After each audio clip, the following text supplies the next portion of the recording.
qualify. Just call 800-778-1775 and get the insurance you and your family need. Don't go another day uninsured or underinsured. Call 800-778-1775 right now to get the health insurance you and your family need for as little as $1 per month or even free. Call 800-778-1775. 800-778-1775. 800-778-1775. Discover the holiday preview event with 50% off everything at Banana Republic Factory for a limited time. From essential sweaters to timeless outerwear, explore the best of the season starting at $24.99. Find your nearest store or shop online. Only at Banana Republic Factory. No act of kindness is too small, and to some, it means everything. It's in your power to prove life is truly a gift and not a possession to hide away. You have the opportunity to comfort the neighbors around us who deserve happier, healthier lives. At the United Way of Central Oklahoma, our partner agencies help thousands of children, adults, and families journey through grief, poverty, and so many struggles. So consider giving today at unitedwayokc.org. We all know the game isn't over till it's over. You just got to keep driving towards the end zone. And when it's time to turn the game around, you need all the right parts to play together. So next time you need a part for your car, don't call it quits. Head to eBay Motors. They have 122 million parts. So the road to victory is always in your favor. And you can keep driving well into overtime. Get the right parts at the right prices. ebaymotors.com. Let's ride. Hey, Oklahoma! Get ready for some more high school football action from the state of Oklahoma. This Thursday night, November 3rd, it's the Putnam City Pirates against the Northwest Classen Knights. Live from Taft Stadium, Jay Swick and Sean Pryor are on the call. Pre-game starts at 6:30 p.m., kickoffs at 7 o'clock. Listen live on CBS Sports Radio 105.3 FM or watch the game live on the All City Sports YouTube page. It's the high school game of the week. Putnam City versus Northwest Classen. This Thursday night, November 3rd. Sponsored by SSM Health at St. Anthony, Metro Technology Centers, Big O's Pork and Dreams Barbecue, and Super Prep on Instagram. We are live and local sports on CBS Sports Radio, 105.3 FM, HD1. It's game night. Time to let the lights shine. SSM Health at St. Anthony's presents the high school game of the week. Every big play, every thrilling moment is here. Listen live or stream the action on your mobile device. High school football lives right here. The path to a state title.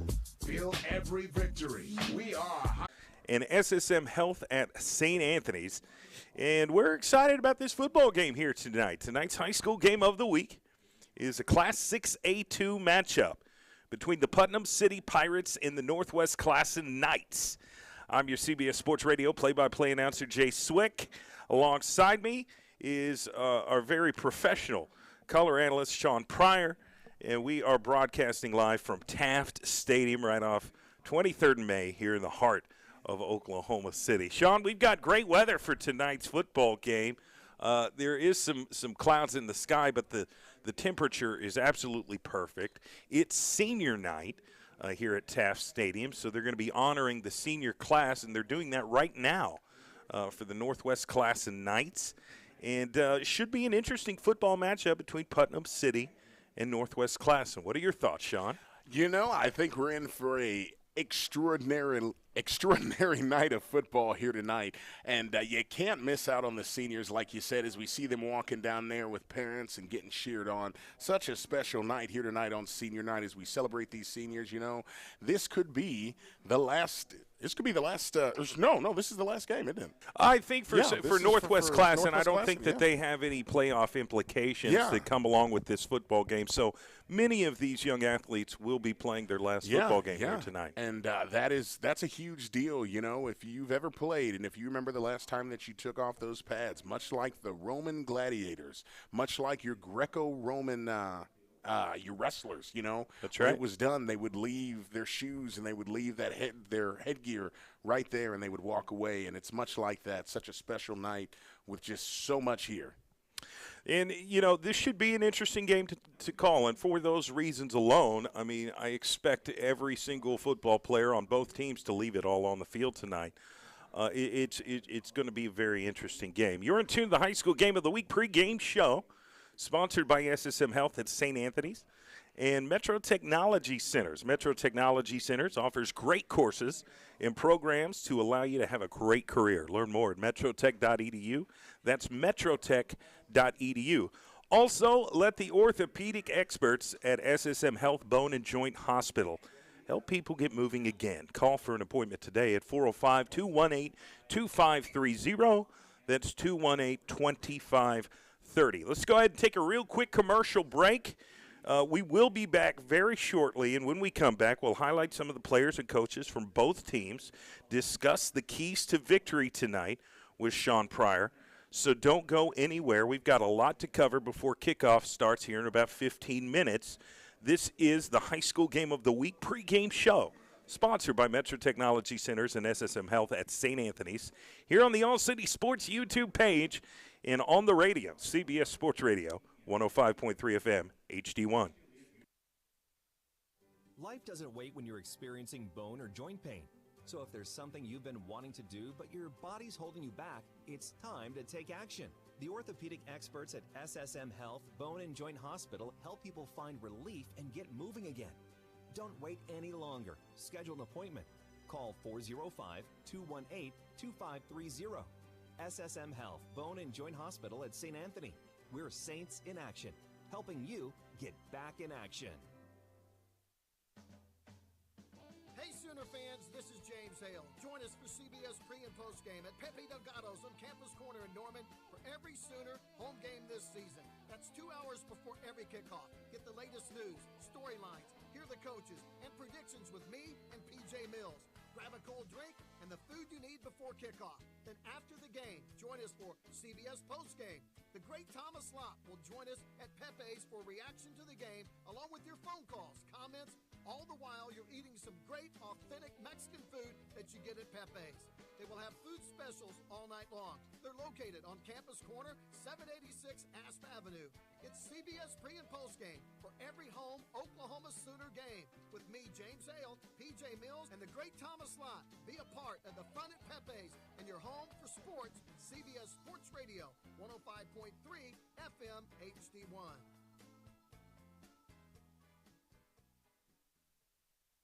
My dad has a cold, but also has high blood pressure.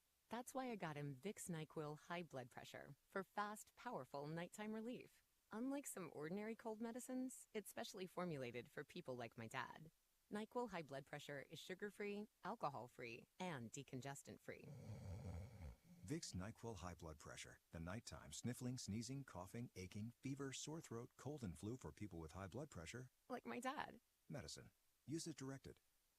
It's faster than a drive-thru. It's easier than making your bed. And it's more satisfying than popping bubble wrap. What is it? It's iPreCheck at BoomerKia.com. iPreCheck at BoomerKia.com gives you transparency without the roadblocks and without the hassle. iPreCheck doesn't cost you anything. It doesn't even hurt your credit. In under a minute, you can get real interest rates, real payments, and your real credit score in real time for every vehicle on BoomerKia.com. Just answer a couple quick questions, and you can be on your way to driving home a brand new Kia, like the 2023 Telluride, the Kia Soul, or even the all-new, fully electric Kia EV6. So, the question is, if you haven't used iPreCheck yet, what are you waiting for? Visit BoomerKia.com right now. Click the iPreCheck banner, answer the quick survey, and get all the answers to your car questions instantly. All this without speaking to anyone, and without the risk of hurting your credit. Then visit Boomer Kia. We're off I-240 in South Walker.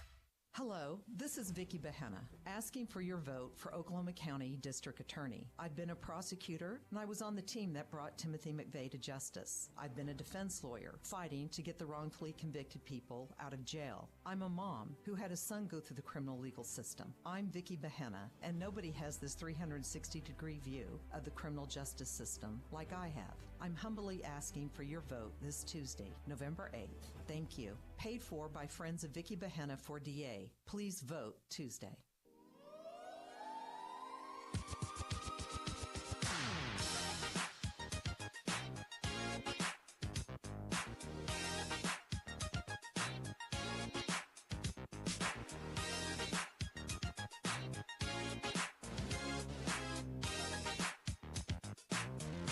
Welcome back to the High School Game of the Week pregame show on the All City Sports YouTube page and CBS Sports Radio 105.3 FM HD1. This broadcast is sponsored by Metro Technology Centers and SSM Health at St. Anthony Hospital. Let the orthopedic experts at SSM Health Bone and Joint Hospital help people get moving again. Call for an appointment today at 405-218-2530. That's 218-2530. Also, Metro Technology Centers offers great courses and programs to help you have a great career. Learn more at metrotech.edu. That's metrotech.edu. Again, I'm your CBS Sports Radio play-by-play announcer, Jay Swick. Alongside me is Sean Pryor, and we are broadcasting live from historic Taft Stadium here in Oklahoma City for tonight's football matchup between the Putnam City Pirates and the Northwest Classen Knights. We've got perfect weather conditions tonight. Game temperature is what, Sean? I mean, upper 70s? Absolutely. There's virtually no wind outside, and we're about, about 10 minutes away from kickoff. And I want to take a closer look at this game tonight, Sean. You cool with that? Yeah. Yeah, if you look at the records, they're not spectacular. Putnam City's 3-6. Northwest Classen is 2-7. But Putnam City has an opportunity tonight because of the way things have played out in their district in Class 6A2. They have an opportunity to get one of the last spots in the playoffs. And a victory tonight will ensure that spot and allow them to continue their season going forward. But they have to win. And Northwest Classen, they're playing for pride tonight. And we talked a little bit about that in the previous break. They're going to leave everything they got on the field. For many of these young athletes for Northwest Classen, this will be the last time they play high school football. And they do have a few prospects that you could see move on and play at the next level in some capacity, and hopefully that does happen. But for many of which, this will be the last game of their high school career. But very excited about the game tonight either way. I think it's a little bit more even than when we thought and kind of anticipated. But if we leave it all on the field, and both teams do it, I think we're in for a decent competitive matchup here tonight. What are your keys to victory for both teams, Sean? All right. Well, let's start with Northwest Classen. And it's going to be kind of funny because I want to mention Putnam first. But this is Northwest Classen. First off, Putnam City can really attack the big play. It's going to be pivotal that defense can keep Judson Kiefer off of balance and unable to strike the targets that he wants to. I questioned if weather was going to be a factor here tonight because I had originally heard that there was a 40% chance of rain. I can tell you, while we are looking at an overcast sky, it does not look like that's going to happen because my concern was if it does start to get wet out there, they're going to wish that they had a handle on that football. And that has been a concern this week. That's one of the reasons we're playing on Thursday night instead of Friday. It was originally scheduled for Friday. We're trying to beat the bad weather, and so that's how we got to this point here tonight. But you mentioned Jug Kiefer. He's the quarterback for Putnam City, correct? Yes, I believe I'm sorry. So. Yep. No, that was a rhetorical question. Yes, I knew the answer to that question, but I wanted to give you Judd Kiefer, number 4. He's a junior quarterback. He's starting for the Putnam City Pirates tonight. Yes, thank you. So I want to mention that Northwest Classen, that they forced a fumble and a fumble recovery last game. They are excellent at causing havoc up front. They're fast on defense, and on film, I've noticed that they will either send a spy or they will all-out blitz, and they'll send that extra man. They'll try to get in a quarterback's face. They're going to try to force them to make bad throws, and they're going to look for a strip. I mean, that's a given. We have seen consistent improvement from Northwest Classen and discipline from them over the course of the season. So chances are good that everything that this squad has been through over this season is going to bring them to this culmination here tonight, that, as you said, they're going to leave it all out there. Also, little birdie told me earlier that the coach has said that they're going to pull out all the stops here tonight. They're going to bring pressure. They're going to just do everything. They are going to get after it. So we can expect to see them run wide open. Also, it's senior night. That is significant. Some of these kids, as we've been saying, some of these kids, they may not have gotten offers to college. Depending on their situation, they may not even be planning on going to college. So with that said, this being a last game for some of them, It is all going to be left on the field. You are going to see these kids playing all out. And the amount of emotion and fire and everything that they're going to be playing with here tonight, I'm telling you, you're going to see a barn burner. You are going to see amazing individual effort. I want to throw out a couple of quick names. Keandre Samuels. Let's see, Bryce Smith. Landon Jones, Micah Tackle, these are some of your seniors that are going to be out there. These are some of these kids that you're going to see. These are seniors. They're going to be out there playing their absolute hearts out. I could absolutely just keep going, just tossing out names. But, folks, you are going to see, again, everything left all out on the field tonight from Northwest Classen. This is going to be a very, very special game. I agree. And, when I'm looking at the Putnam City Pirates, I spoke with a couple of the assistant coaches, Brad Pinnock and Ryan Sullivan, and they just spoke very well about several players on their football team. Tajay McCoy, who's a senior defensive end for the Putnam City Pirates, and he's wreaks a lot of havoc along the defensive line, but he will also play running back as well. So let's do this. Let's take a really quick 60-second commercial break. We've got to stand for the national anthem, and we'll be right back. We've got about 5 minutes before kickoff. We'll finish the pregame show and get this game started and underway. So thank you for listening to the All City Sports YouTube page and CBS Sports Radio 105.3 FM HD1. We'll be back in a moment. First Security Bank and Trust Company proudly serves our community and believes we have the responsibility to help it prosper. Bank with people you know and trust, right here in our community. First Security Bank and Trust offers customized personal, small business, and commercial financial products and services to meet your specific needs. To discuss your personal or business needs, visit us today at 1541 Northeast 23rd Street or give us a call at 405-424-4341 or visit our website at www.fsbokc.com. First Security Bank and Trust Company, member FDIC, equal housing lender. My heart was racing just making spaghetti. I could have waited to tell my doctor, but I didn't wait. I was short of breath just reading a book. I could have delayed telling my doctor, but I didn't wait. They told their doctors and found out they have atrial fibrillation, a condition which makes it about 5 times more likely to have a stroke. If you have one or more of these symptoms, irregular heartbeat, heart racing, chest pain, shortness of breath, fatigue, or lightheadedness, this is no time to wait. Contact your doctor. Brought to you by Bristol-Myers Squibb and Pfizer. We're the home for the Kansas City Chiefs. KINB, CBS Sports Radio 105.3 FM, Kingfisher, Oklahoma City, a Perry Broadcasting Station.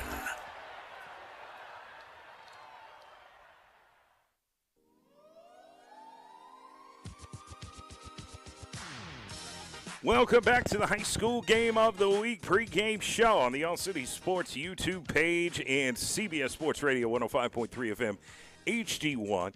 High School Game of the Week is between the Putnam City Pirates and the Northwest Classen Knights, and this football broadcast is sponsored by Metro Technology Centers and SSM Health at St. Anthony Hospital. I'm Jay Swick. That's Sean Pryor. And we were in the middle of talking about both teams, both Northwest Classen and Putnam City, when the national anthem started. So we went to commercial break, and now we're back to continue on this conversation.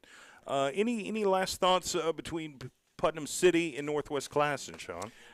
I tell you, there's going to be impact players out there for PCO, for Putnam City. And, I can tell you, you said his name earlier, Tajay McCoy. I mean, he has 8 sacks on the year. Heck, I can mention you got Kevin Truss. He has 2 sacks on the year. Braden Knox, he has a sack on the year. I think Tajay has also forced 3 fumbles this year. And as you mentioned earlier, he's now being used as a running back, and he is a weapon. The kid is a Swiss Army knife, and we're going to be calling his name out several times this evening. There are numerous impact players. PCO. They said earlier, I was speaking with somebody earlier, and they said about the exact same thing. They said that their game plan is to pull out all the stops, and they want to leave everything out here. For them, this is about the playoffs. Yeah, and this game certainly has playoff implications, more so for PCO. The Pirates are going to be, doing whatever they can to solidify their spot in the playoffs here tonight. We're just moments away from kickoff, and Putnam City is warming up down there. The captains are meeting out on the field. We'll find out here momentarily who's going to get the ball to start the game and who will get it at halftime. But going back to Northwest Classen, two players that stood out to me on film, and I also talked with a few of the assistant coaches that put a spotlight on these young guys as well. Nathaniel Lopez and Jameel Weber. They're two offense and defensive linemen for Northwest Classen, two of their leaders along that offense and defensive line. And they'll be relied upon heavily tonight to not only pave the way and open up running paths for the running backs and the quarterbacks, but they're also going to be dependent on the defensive side of the ball, getting penetration, destroying those plays in the backfield, and just wreaking havoc on whatever Putnam City is trying to do offensively. It should be an interesting matchup, and I'm excited to be here. This is Week 10 of the high school football season, and playoffs will begin next week. I'm very excited, but we've got beautiful weather here at Taft Stadium, and I'm ready to get this game underway. Can you believe it's already Week 10? The season always flies by, Sean, and I can only chalk it up to having fun. They always say time flies when you're having fun, and we've certainly done that throughout the year. We've had some amazing broadcasts, and first of all, I want to thank all our sponsors for being able to sponsor our broadcast. We wouldn't be here without you guys. SSM Health at St. Anthony, Metro Technology Centers, Langston University, Big O's Pork and Dreams Barbecue, Chuck Davis State Farm, A-Plus Lawn Service, and owner Milo Wilson. And Super Prep off Instagram. And if you have an Instagram account, and chances are you probably do, I would definitely look up Super Prep on Instagram, and it's ran by Miles Perry, who covers a lot of high school athletics here in the state of Oklahoma, not only in the Oklahoma City area, but statewide.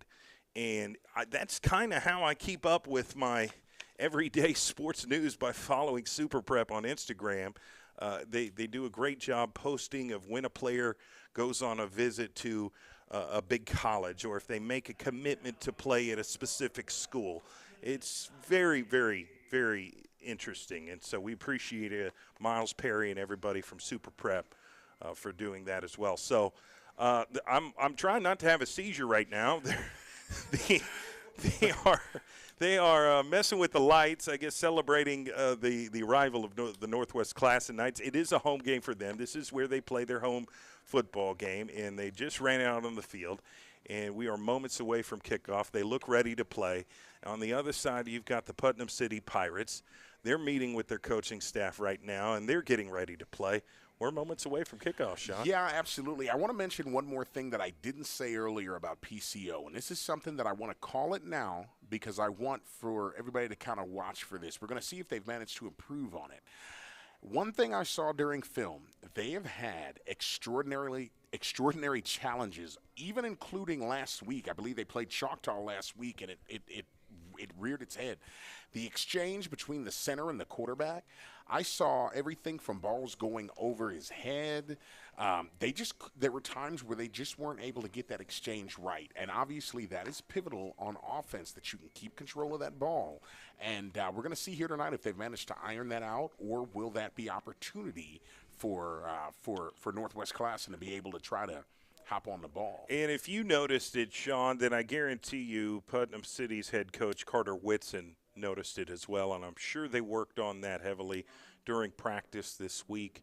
And they're going to be kicking the football off to the Northwest Classen Knights. Here is the kick, and it is going to be in the end zone. Great kick, touchback.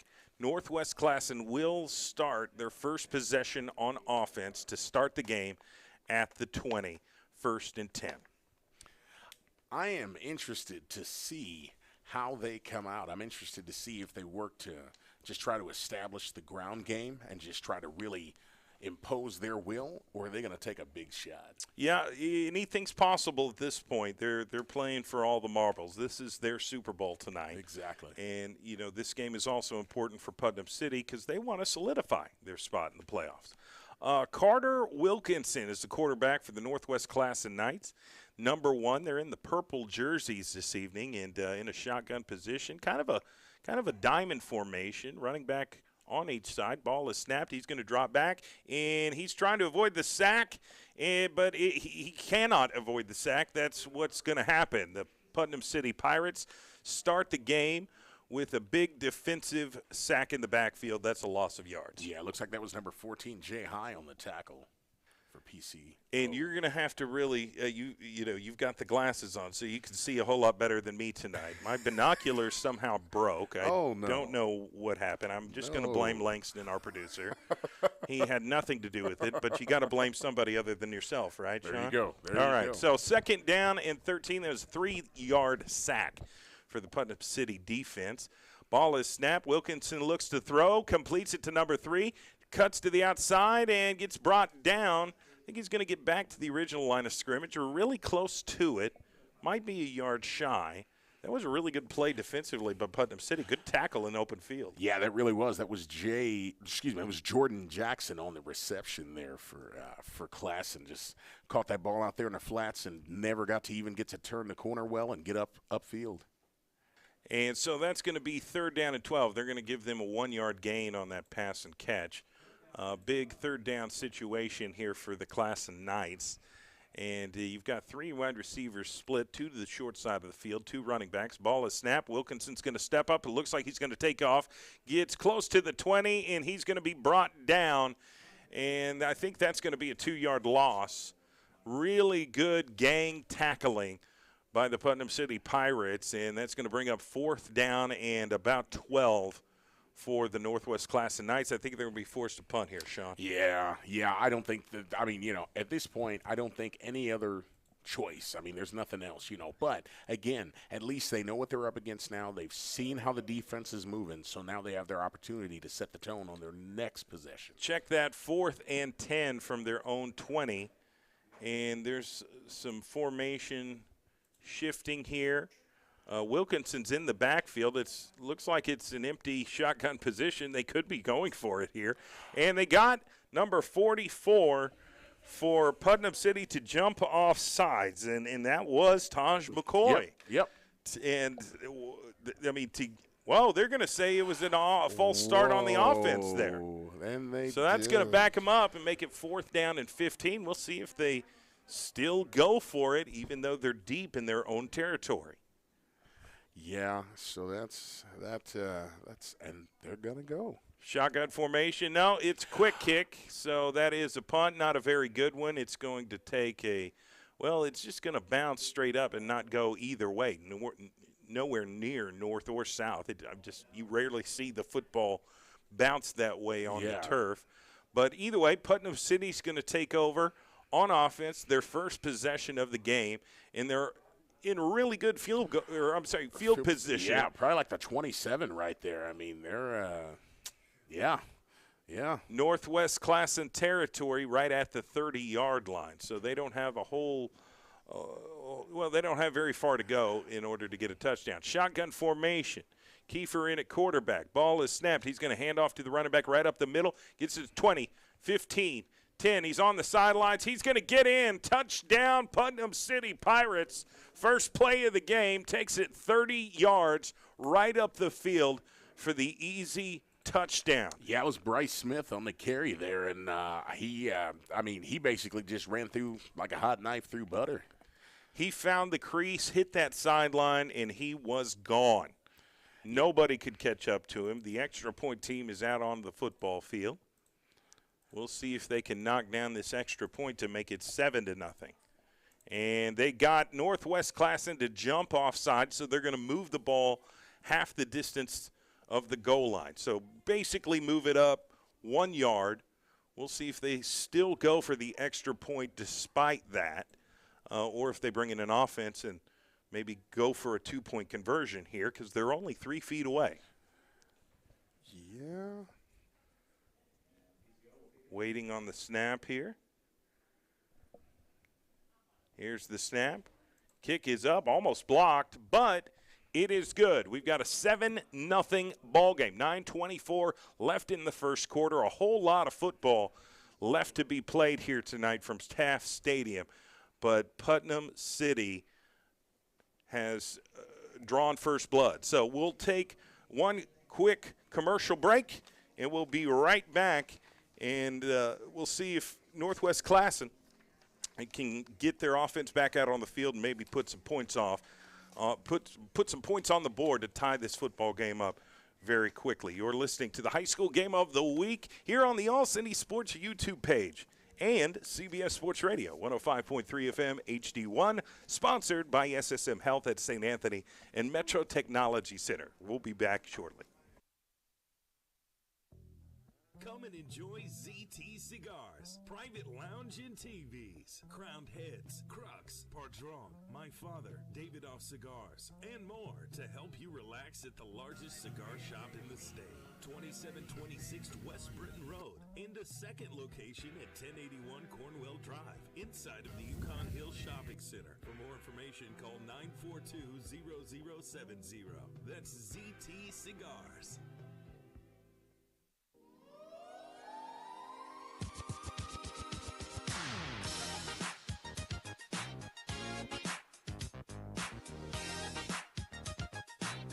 Welcome back to the High School Game of the Week here on the All City Sports YouTube page and CBS Sports Radio 105.3 FM HD1. Putnam City's kicking the ball to the Northwest Classen Knights, and it goes into the end zone, so that's going to be a touchback.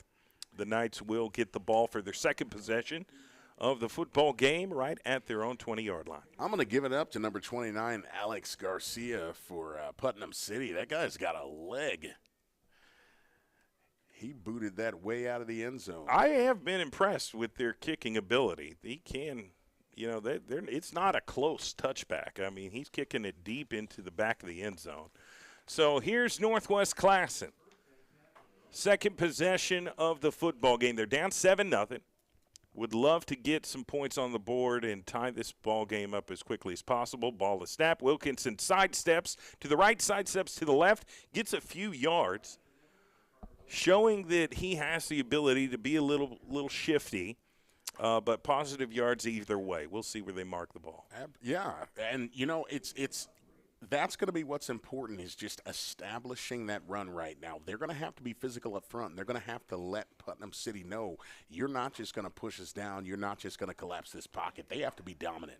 3-yard gain for the Northwest Classen Knights. It's 2nd down and 7 from their own 23. Wilkinson, the quarterback for Northwest Classen, gets the snap. He's looking to throw and does incomplete. Tried to throw to his running back out in the flats. Got a little ahead of him. No catch. So it's going to bring 3rd down and 7 from their own 23. Yeah, and he was absolutely under duress right there. I mean, he had no choice but to just dump that ball off because he had a sea of what I almost called Cleveland Browns jerseys, and I had to rethink it every time I see the colors. But they were all around him. It's almost kind of Cincinnati Bengal type colors as well. But one thing I noticed on that last play is number 44 for Putnam City, Tajay McCoy. He's just exploding off the line of scrimmage. He totally fell for the cadence. Here's the snap.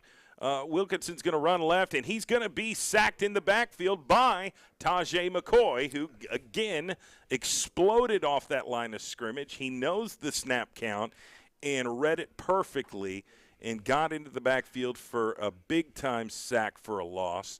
That's also going to bring up 4th down for the Northwest Classen Knights. 4th and 13 from their own 17. They're kind of going backwards right now, and they're either going to punt the football to Putnam City or they could choose to go for it. Yeah, I'm going to give it up, by the way, to number 54, Kevin Truss there for PCO. He helped to stand up the quarterback first so that he could get that sack.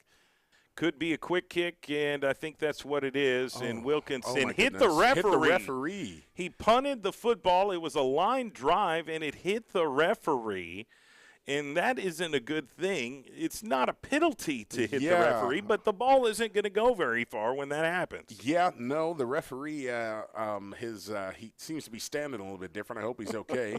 It looked like it hit him dead in the bread basket. Yeah, I mean, that you ball, don't see that very often. that ball came with some velocity off of his foot, and it hit that ref. And, I don't think he was expecting that. No, I do not think that he was. And I tell you what, we love in sports, refs, they don't get enough love, but they are in the line of fire every day, and we appreciate that. Absolutely. You got to have officials if you want to play the game.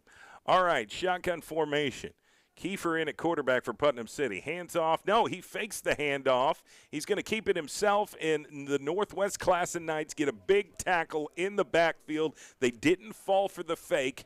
They got penetration and destroyed the play. They absolutely did. I mean, he got swallowed up. That was a literal, veritable sea of purple jerseys. The purple people eater right there came out and just swallowed them up. And that's what they're going to have to do here tonight. They're going to have to keep containment. They can't fall for the fake if they want to get back and start putting points on this board. Still good field position. They're at the Northwest Classen 30. They're going to run a quarterback sweep to the left. Gets to the 25, 20, 15, 10, and he's going to be brought down really close to the 10. I think they're going to mark it at the 11, and that's going to be good enough for a first down for the Putnam City Pirates. Really good play call by Coach Whitson, and there was some lanes for him to run. What do I see? I think that is holding. They're going to call holding for Putnam City, so that's going to bring the ball back. So I had some concerns as I watched that play develop. At first, I was like, there's some amazing blocking going on back there in the back, and then I realized some people were trying to get a grab, but I didn't know if they were going to see it or if they were going to let him play, but that laundry told us otherwise. Yeah, they certainly saw it and threw the flag to penalize them. Second down and 18. From the Classen 35, Judd Kiefer throws a middle screen to the running back, 30, 25, 20, cuts right, 15, 10. He's got a lane, 5, touchdown, Putnam City. Bryce Smith with the catch and run for another touchdown. It is now 13-0, could be 14-0, pending an extra point. Yeah, I thought I saw, and there's a signal from the ref. Looks like there is a penalty, but I didn't catch the signal. Either way, the penalty is on Putnam City, so that is another big play that is going to have to come back. They're going to wipe that touchdown off the board. It is now back to 7-0, but that was a penalty on Putnam City. Not exactly sure what the penalty was, but they are going to bring the ball back and mark it at the 36-yard line. 2nd and 22 for the Putnam City Pirates. They have 4 receivers to the left side, 1 running back. They're going to hand off. No, quarterback's going to keep it. He's going to run left, and he's going to be caught in the backfield. The Northwest Classen Knights made a big play on defense to push them back even farther. Absolutely. Davion Anderson for the Knights with that just laid the wood right there. I tell you what, that was just a car crash. Put a stop to it right there, and that's the kind of stand, again, that they're going to need. They're going to have to keep being disruptive. So we'll see what the down distance here is. It's 3rd down and long, and they just got Northwest Classen to jump off sides, hit them with the long snap count. The Knights fell for it, so that's going to be a free 5 yards courtesy of Northwest Classen. 3rd offsides penalty of this game in this first quarter. And you've got to be a little bit more disciplined. These penalties can really be drive killers and disrupt a good thing. So trips to the right, 1 receiver to the left. Judd Kiefer in at quarterback. He's got 1 man in motion. He's going to run from the right side to the left. Get set. Here's the snap. He's looking to throw, and he has to get rid of it. He throws it to the middle screen, complete to the running back 20, and he's going to be brought down right around the 18-yard line. And Kiefer the quarterback for Putnam City looked like he was about to get sacked, and honestly, I thought he was throwing the ball away, but he's in the middle of the field, and it was completed to the running back. I absolutely cannot believe that I just saw that. That was pretty much a miracle. The fact that he got that ball off, that he had the awareness to stay there in the pocket, he knew that the pressure was coming, he saw his man, and he threw it, and to be able to stay there with that poise, that's a big deal. 4th and 1, and they're going for it. Here's the snap. Hands off to number 5, Bryce Smith, and it's going to be close. I don't know where they're going to spot it. Did he get the yard, Sean? I don't think he did. We're going to see if they get a generous spot here. Northwest Classen is saying, no, he did not get that yard. It's our football. And there's kind of a cluster down there. It's going to be interesting. And the referee says, no, it is a first down. They're going to give him credit for that 1-yard gain. That's all he needed. First down and 10 from the 15-yard line. That may be some payback for the ball to the red basket. Yeah, maybe so. Maybe so. All right, fresh new set of downs for the Pirates of Putnam City. Shotgun formation. Here's the snap. He's going to run right. He's going to keep it. And he's going to run into his own blocker, and that's going to give Northwest Classen defenders the opportunity to make the tackle and bring him down for a loss, and that's what happened. Yeah, pretty much. I tell you what, that was interesting. We have a Knights player down. He actually just got pancaked. I didn't see by who back there, and he was kind of writhing. So hopefully they can attend to him and get him taken care of. So that looks to be maybe an injury timeout, if not an actual timeout. We're going to take a 30-second timeout and come back and see if Putnam City can get another touchdown on the board. The score is 7-0. 4 minutes, 12 seconds left in the first quarter. We'll be right back and see if this can happen for Putnam City. If they can, put some more points on the board, or if the Northwest Classen defense can rise up and get the football back. You're listening to the High School Game of the Week here on CBS Sports Radio 105.3 FM, HD1, in the All City Sports YouTube page, streaming online at youtube.com. We'll be back. There are sponsors, our Metro Technology Center and SSM Health at St. Anthony. We'll be back. Life doesn't wait when you're experiencing bone or joint pain. So if there's something you've been wanting to do, but your body's holding you back, it's time to take action. The orthopedic experts at SSM Health Bone and Joint Hospital help people find relief and get moving again. Don't wait any longer. Schedule an appointment. Call 405-218-2530. SSM Health Bone and Joint Hospital at St. Anthony. We're Saints in Action, helping you get back in action.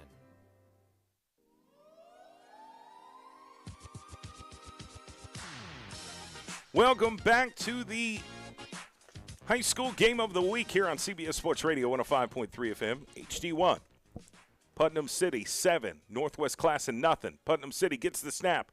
Quarterback Kiefer is going to run right. He's going to throw. He completes it, but there is a flag on the play.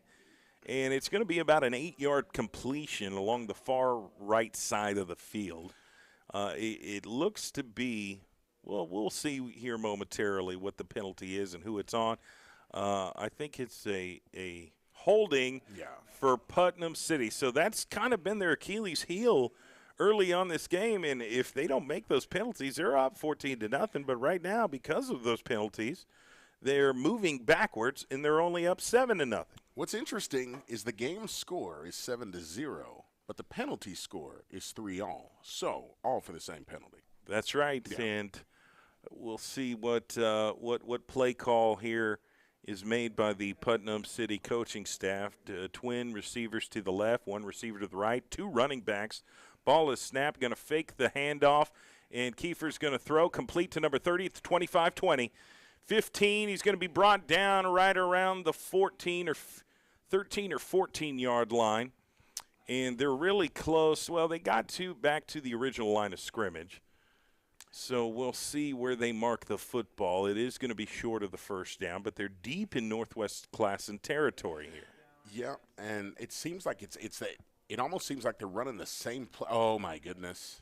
And we have yet another flag. We've had a lot of laundry out on the field early in this game tonight. I tell you what, there will be conversations at halftime on both sides about discipline.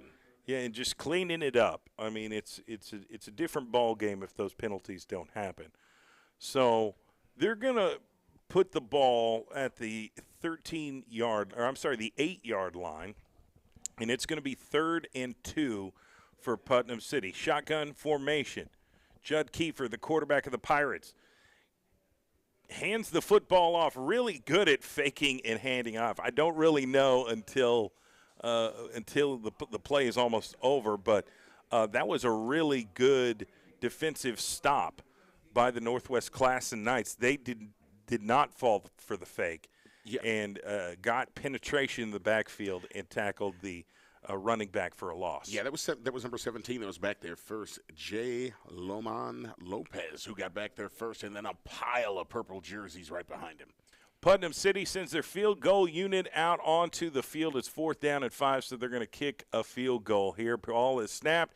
Kick is up, and it is good. We've got a score of 10-0, Putnam City over the Northwest Classen Knights. 2 minutes and 13 seconds left in the first quarter. A lot of football to be played. We're going to take a 30-second timeout, come back and see if Northwest Classen can answer on offense and put some points on the board. Stay with us. It's our high school game of the week here on CBS Sports Radio, 105.3 FM, HD1, and it's sponsored by Metro Technology Centers and SSM Health at St. Anthony. Time to throw over the middle. Juju Smith-Schuster wide open, 25-20. Jukes to safety. 10 gets a block. Angling near side pylon. Touchdown, Kansas City. This Sunday night, the Chiefs welcome the Tennessee Titans to GEHA Field at Arrowhead for Sunday Night Football. Pregame starts at 6 right here on your home for Kansas City Chiefs football. On CBS Sports Radio, 105.3 HD1.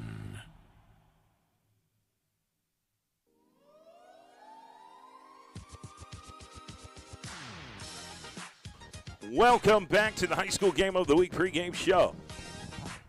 Actually, it's not the pregame show. This is the actual football game here on the All City Sports YouTube page and CBS Sports Radio, 105.3 FM. Yeah, we're in the middle of the game. Putnam City just kicked a field goal to go up 10-0. 2 minutes and 13 seconds left in the first quarter, and they kicked the football off to the Northwest Classen Knights, and it goes into the end zone for a touchback. The Knights will get the ball at their own 20-yard line. Yeah, and after watching that defensive stand that we just saw from the Knights, that should energize them, right? This game is not out of reach. I mean, this is literally 10 points. So I mean, they're right where they need to be. Right here again is where they need to make a stand. They need to have a big play, and they need to establish themselves. They have not been able to establish that running game and make good yards on offense. They need to get upfield. Yeah, 10-point deficit is doable. That's for sure. Quarterback for the Northwest Classen Knights is Wilkinson. He gets the football. Quarterback sneak up the middle for short yardage.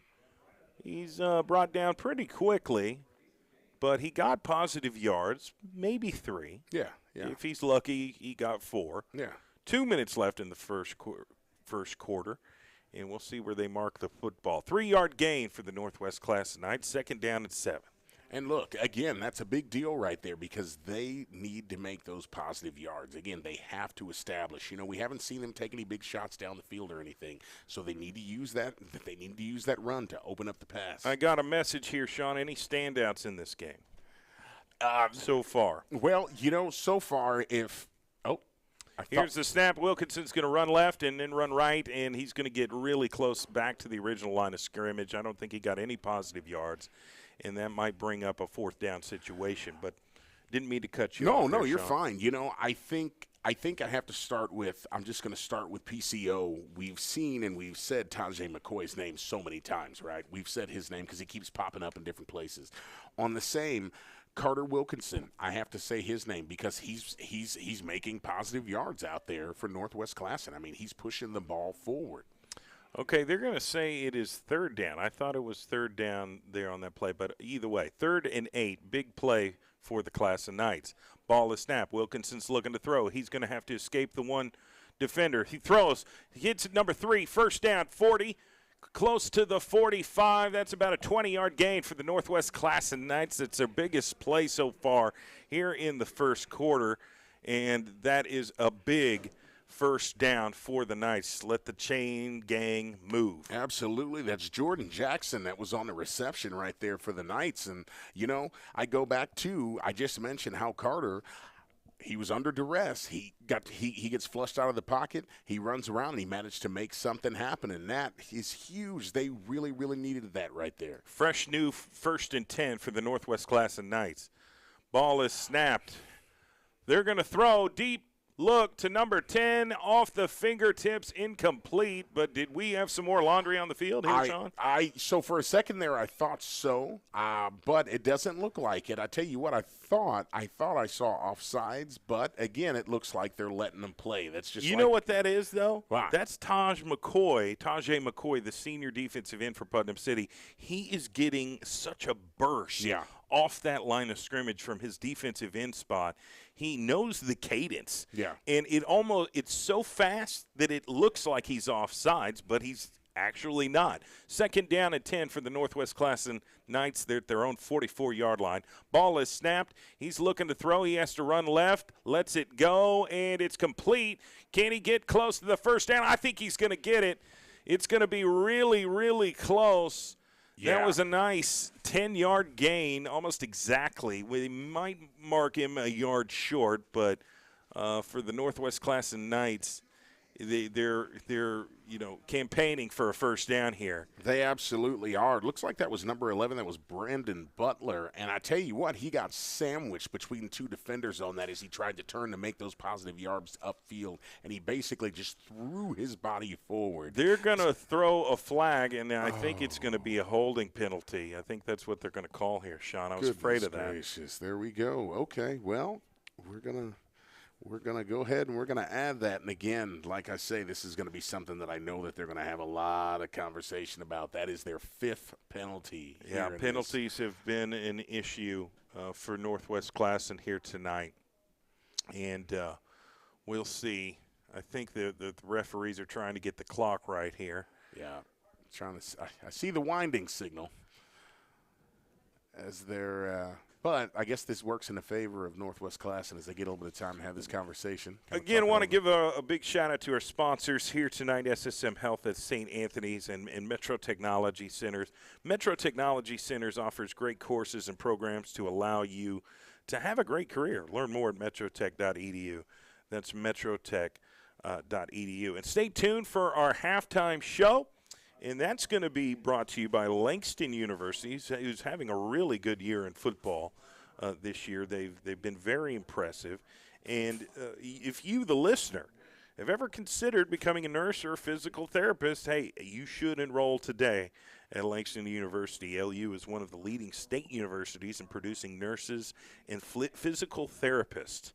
Learn more by going online to langston.edu. And that's going to be our halftime show sponsor here tonight. We are at Taft Stadium, perfect weather under the Friday night lights, but I guess we could call it the Thursday night lights. This game was supposed to be played on Friday. They moved it to Thursday because of the weather forecast. It's supposed to get a little nasty around here tomorrow night. And I think a good portion of the state of Oklahoma is going to be under a storm watch of some kind. So most of these high school football games are trying to stay ahead of the curve and reschedule their games to today so they can have a good, clean game. And a lot of these teams are playing for seeding in the playoffs. And there are teams out there that are playing for the last spot of the playoffs, and they're hoping to continue their season when the playoffs start next week. Should be entertaining.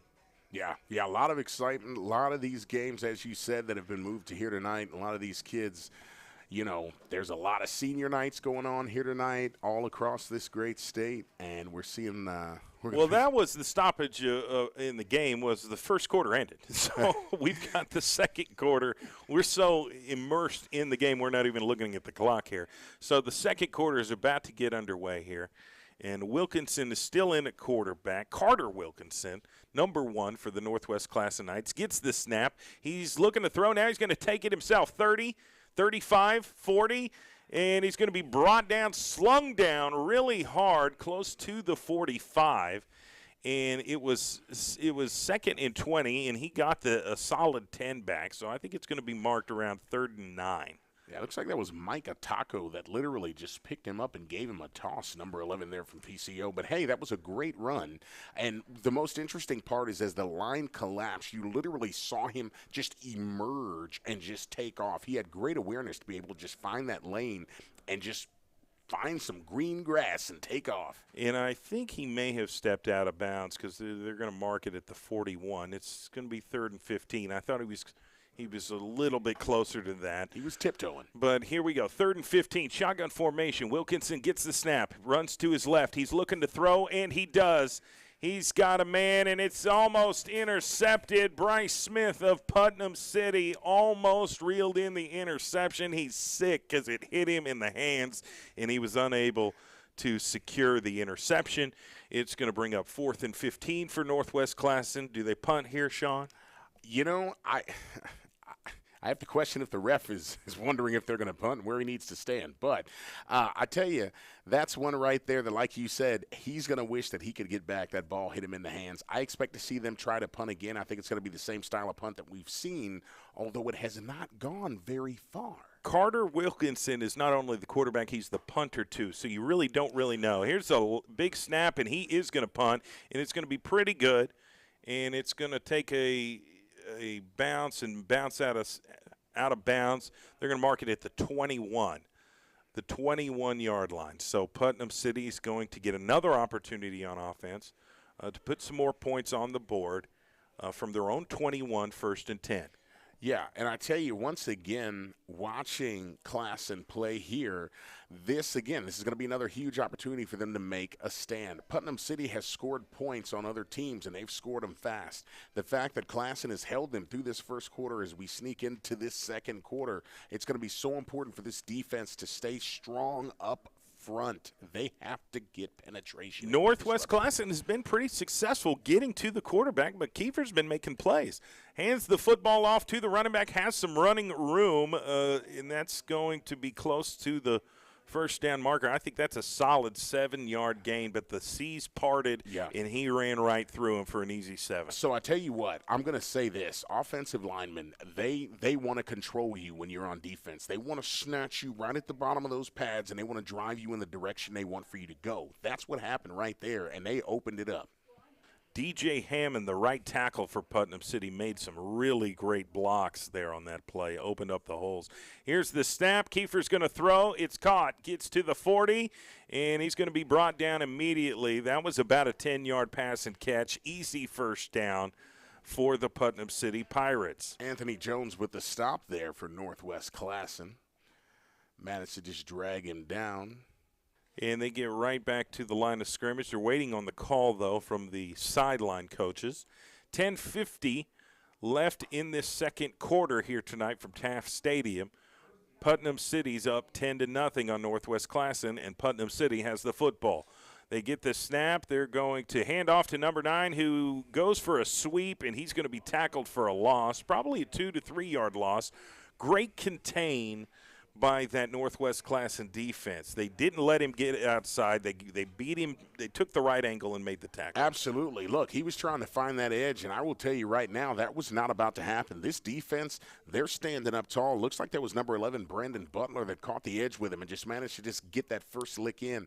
Gang tackle. That is the word of the night for them, gang tackling.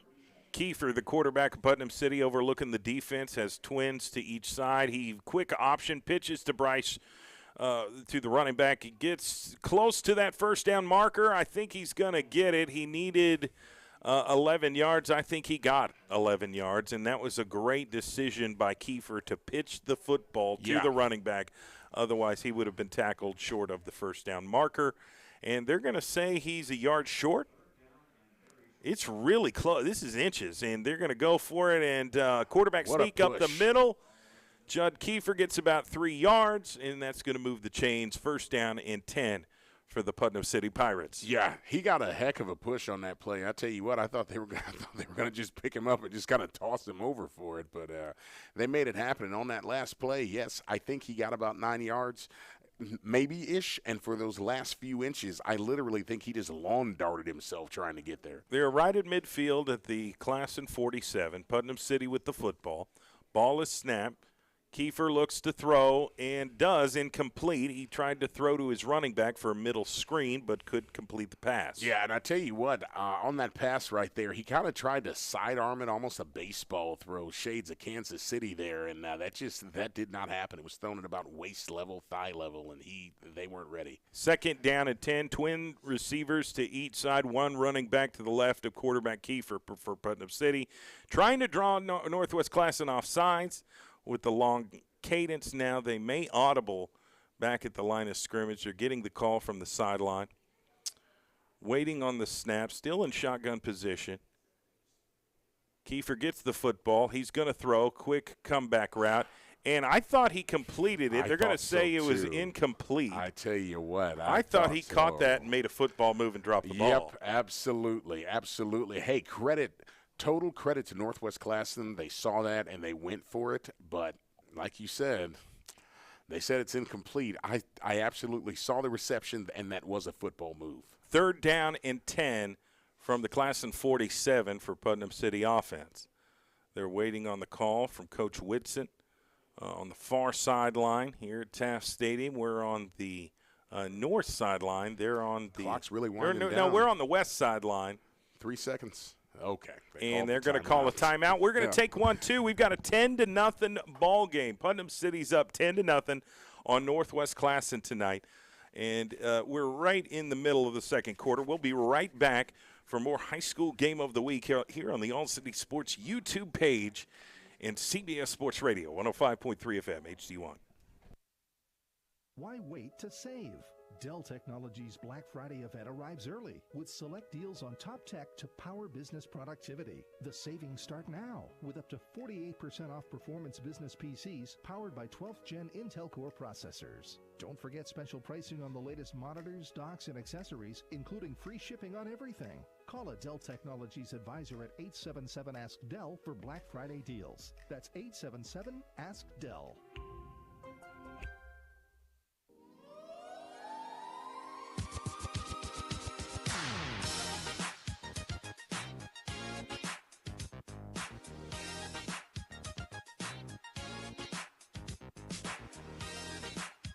And we're back. High school game of the week here on CBS Sports Radio, 105.3 FM HD1, and the All City Sports YouTube page. Third down and 10 for Putnam City.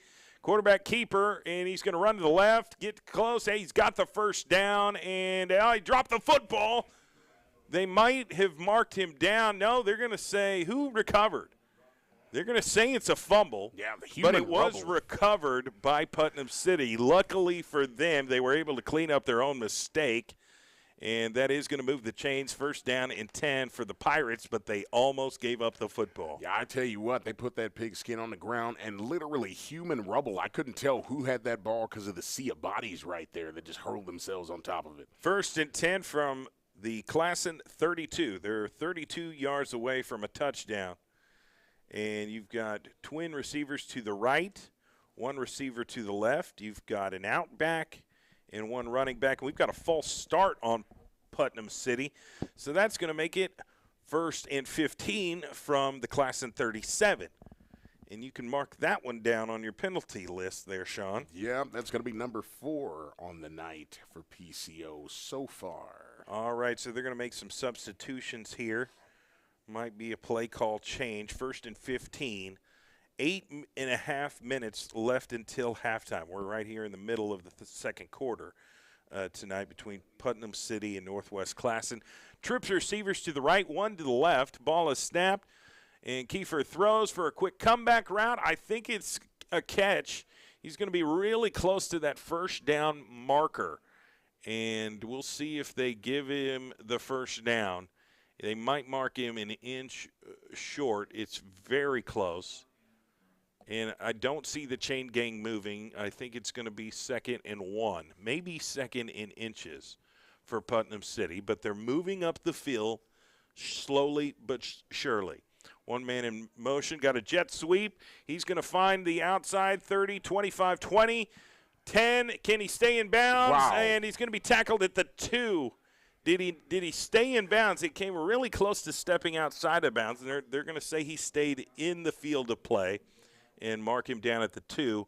So that was a very successful jet sweep for significant yards, probably 25. I tell you, yeah, 30 absolutely. yards, and really close to it. Yeah, I mean, he absolutely he followed his man. They swung it out there. They got the edge, and he tiptoed. 1st and goal from the 2. Ball is snapped, hands off to the running back. Can he get in? And the referee says yes. He broke the plane. Touchdown, Putnam City. I tell you, he broke the plane, but boy, they were trying to drag him back. That was a hard fought yard or two right there. 16-0. Could be 17 pending an extra point. Yeah, and look, this is pivotal time right here. If you're Northwest Classen, you're already thinking to yourself, okay, what are we going to do with our next possession? You're already getting right. The extra point team is out on the field. Here's the snap. Kick is up, and it is good. We've got a score of 17-0. The Putnam City Pirates up 17-0 on the Northwest Classen. 7 minutes and 12 seconds left in the second quarter.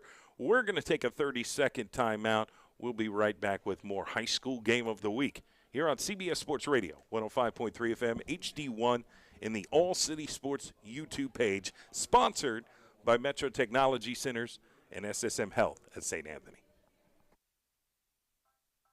Finding the right Medicare plan? Oof, no easy feat. Kind of like those dances my granddaughter loves making me do. But then I found Walgreens FindRx coverage. Lets you compare plans online, over the phone, or in person. Made Medicare shopping so easy. Plus, I found plans with low-cost copays. I can get down with that. When you need to talk Medicare, Walgreens is here. Start shopping today at walgreens.com/Medicare.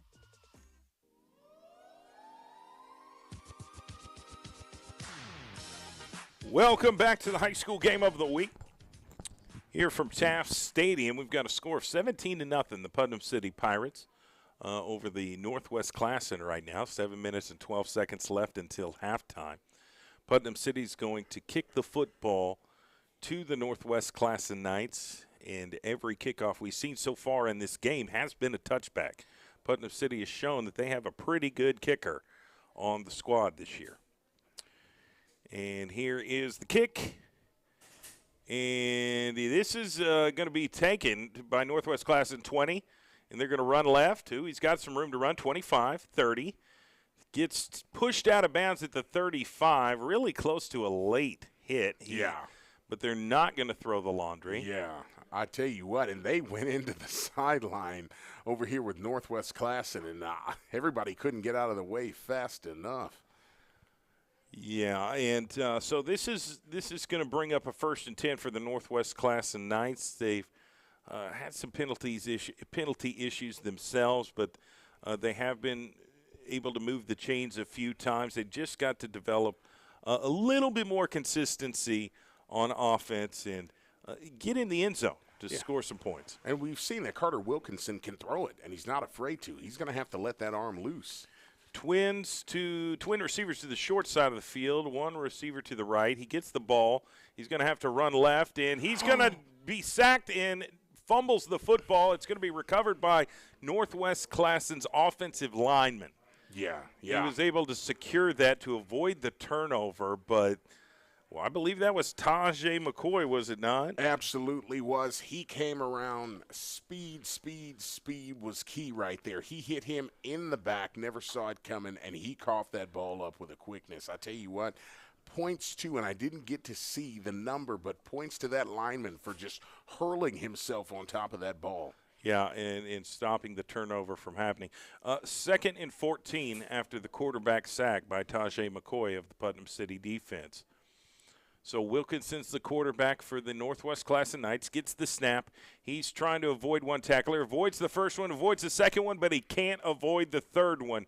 He had several different Pirates from the Putnam City football team rush the passer, get in the backfield, and just disrupt the play, and the third defender there nailed him for the sack. So that's going to push them back even further And now it's going to be second down at 21. Yeah, I tell you, these offensive linemen for Northwest Classen are going to have to firm up because he's not getting any time to be able to let the play happen. His receivers aren't even getting far enough downfield. They have to stand strong. 5.5 to play in the second quarter before halftime. Northwest Classen gets to the line of scrimmage. Twin receivers to the left, one to the right. Two running backs. Ball is snapped. Wilkinson gets it. He throws. Incomplete. Tried to hit his wide receiver on an out route close to the line of scrimmage or close to where the ball was going to be marked. Incomplete. It's going to bring up 3rd and long for the Knights of Northwest Classen. Well, I tell you, Tajay McCoy was in front of him. He raised his hands up, stretched his body out, and just got directly in his way. So he had no choice but to just get that ball out as fast as he could right there. I'm being told I need a little bit more emotion when the fumbles happen, Sean. Oh. Correct me. Correct me on that. Okay. Big shout out to my man Greg out there who's tuning in. Ball is snapped. Here is the punt, and really good punt.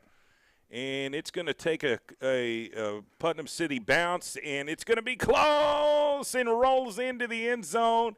He was just a second too late from getting possession in forcing Northwest Classen to start from their own 1 yard line, but it goes into the end zone. So now it's going to be ruled a touchback, and the Knights of Northwest Classen will start another offensive possession from their own 20-yard line. Well, I tell you, that's going to be good for them because getting tattooed all the way back there and with the struggles that they're having right now, that's what they need is they need a break. They need a break. Yeah, so first down at 20 for the Putnam City Pirates.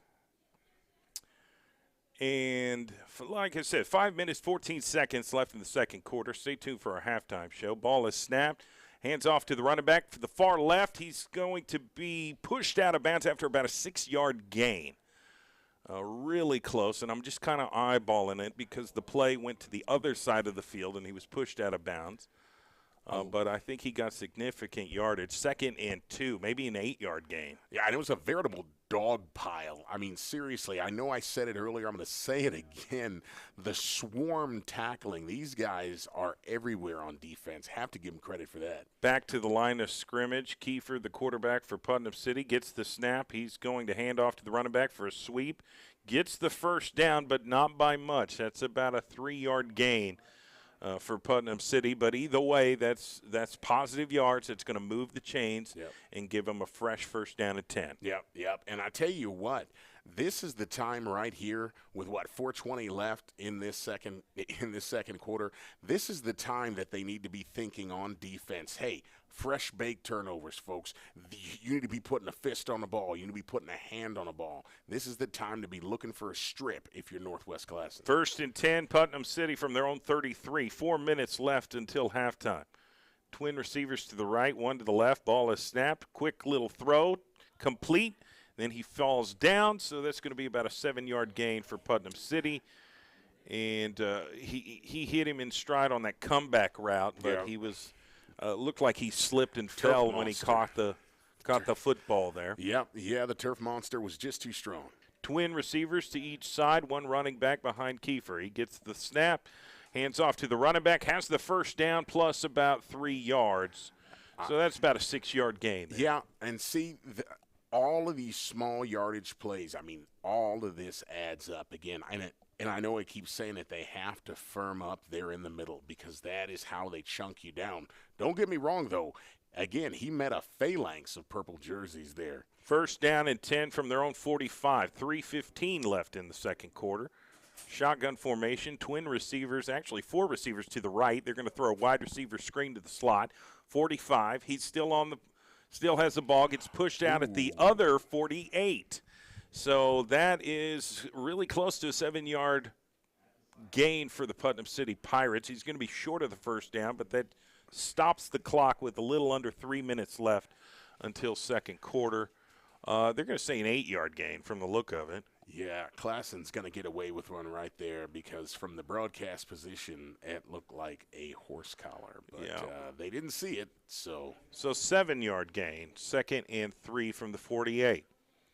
Twin receivers to the far left, one receiver to the right, one running back in the backfield, and an out back. They're going to hand the football off up the middle.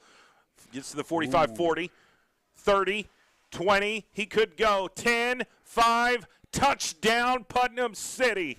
That was a major 48-yard rush to the right side of the field by the running back for Putnam City. They get into the end zone on a big play and make the score 23-0 in 24 pending an extra point. Absolutely explosive. Once he found that edge, I mean, there was absolutely no stopping. He managed to break that one tackle, and he was just so fast. Here is the extra point team out onto the field to try and make it 24. Here's the snap. Kick is up.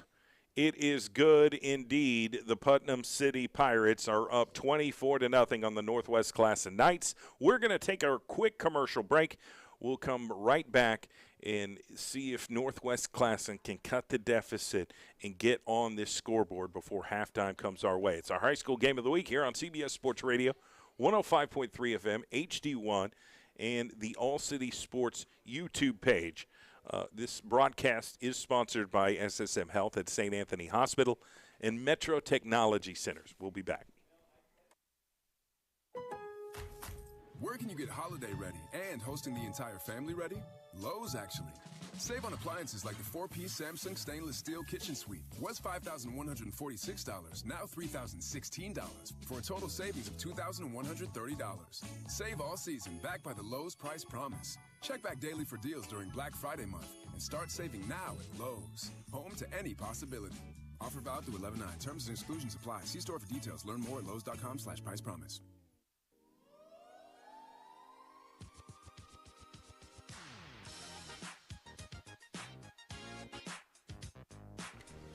Welcome back to the high school game of the week here at Taft Stadium. Putnam City is up 24-0 on the Northwest Classen Knights. And Northwest Classen is about to get the football here. 2 minutes and 49 seconds left in the second quarter. Stay tuned for our halftime show sponsored by Langston University. We will have an in-depth recap of the first half of football. We'll talk about our expectations in the second half. And we've kind of got a deep onside kick by Putnam City, and it's recovered by Northwest Classen, and maybe that player for Northwest Classen regrets catching that football because he took a monstrous hit. Ooh, ladies and gentlemen, I mean, he made the catch on that ball, and it looked like for a second he got stuck in slow motion and said, oh, no, because all I saw was that moment where the irresistible force meets the immovable object and the literal car crash out there. Tough young man. I think he caught the ball, and he looked like he was surprised he caught it. Yeah. And it's almost like, well, what do I do now? Yeah. And then you get hit by a train. Yeah. In this case, the train was driven by the Putnam City Pirates. So Northwest Classen, 1st and 10 from their own 30-yard line, and quarterback Carter Wilkinson is the leader of this team. He gets the snap. He's going to have to run for his life to the left. He's thinking about throwing it and does, and incomplete. He tried to hit his wide receiver, number 11 there.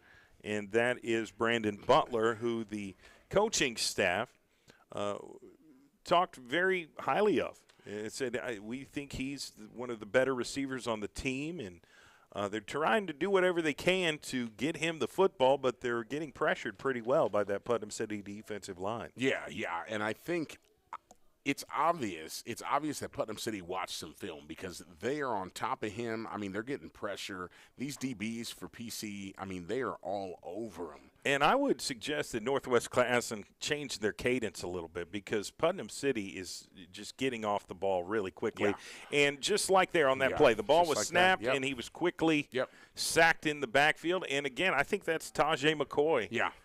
Well, and I'll tell you, a lot of this is going to be communication, right? When you're on defense and when you're up front, you're constantly yelling and pointing and yelling and pointing, and you're listening. And if you can find that rhythm, you're all going to get yourselves on the same page. And what you're going to see right here, if you're a defensive coordinator, I mean, this is a thing of beauty.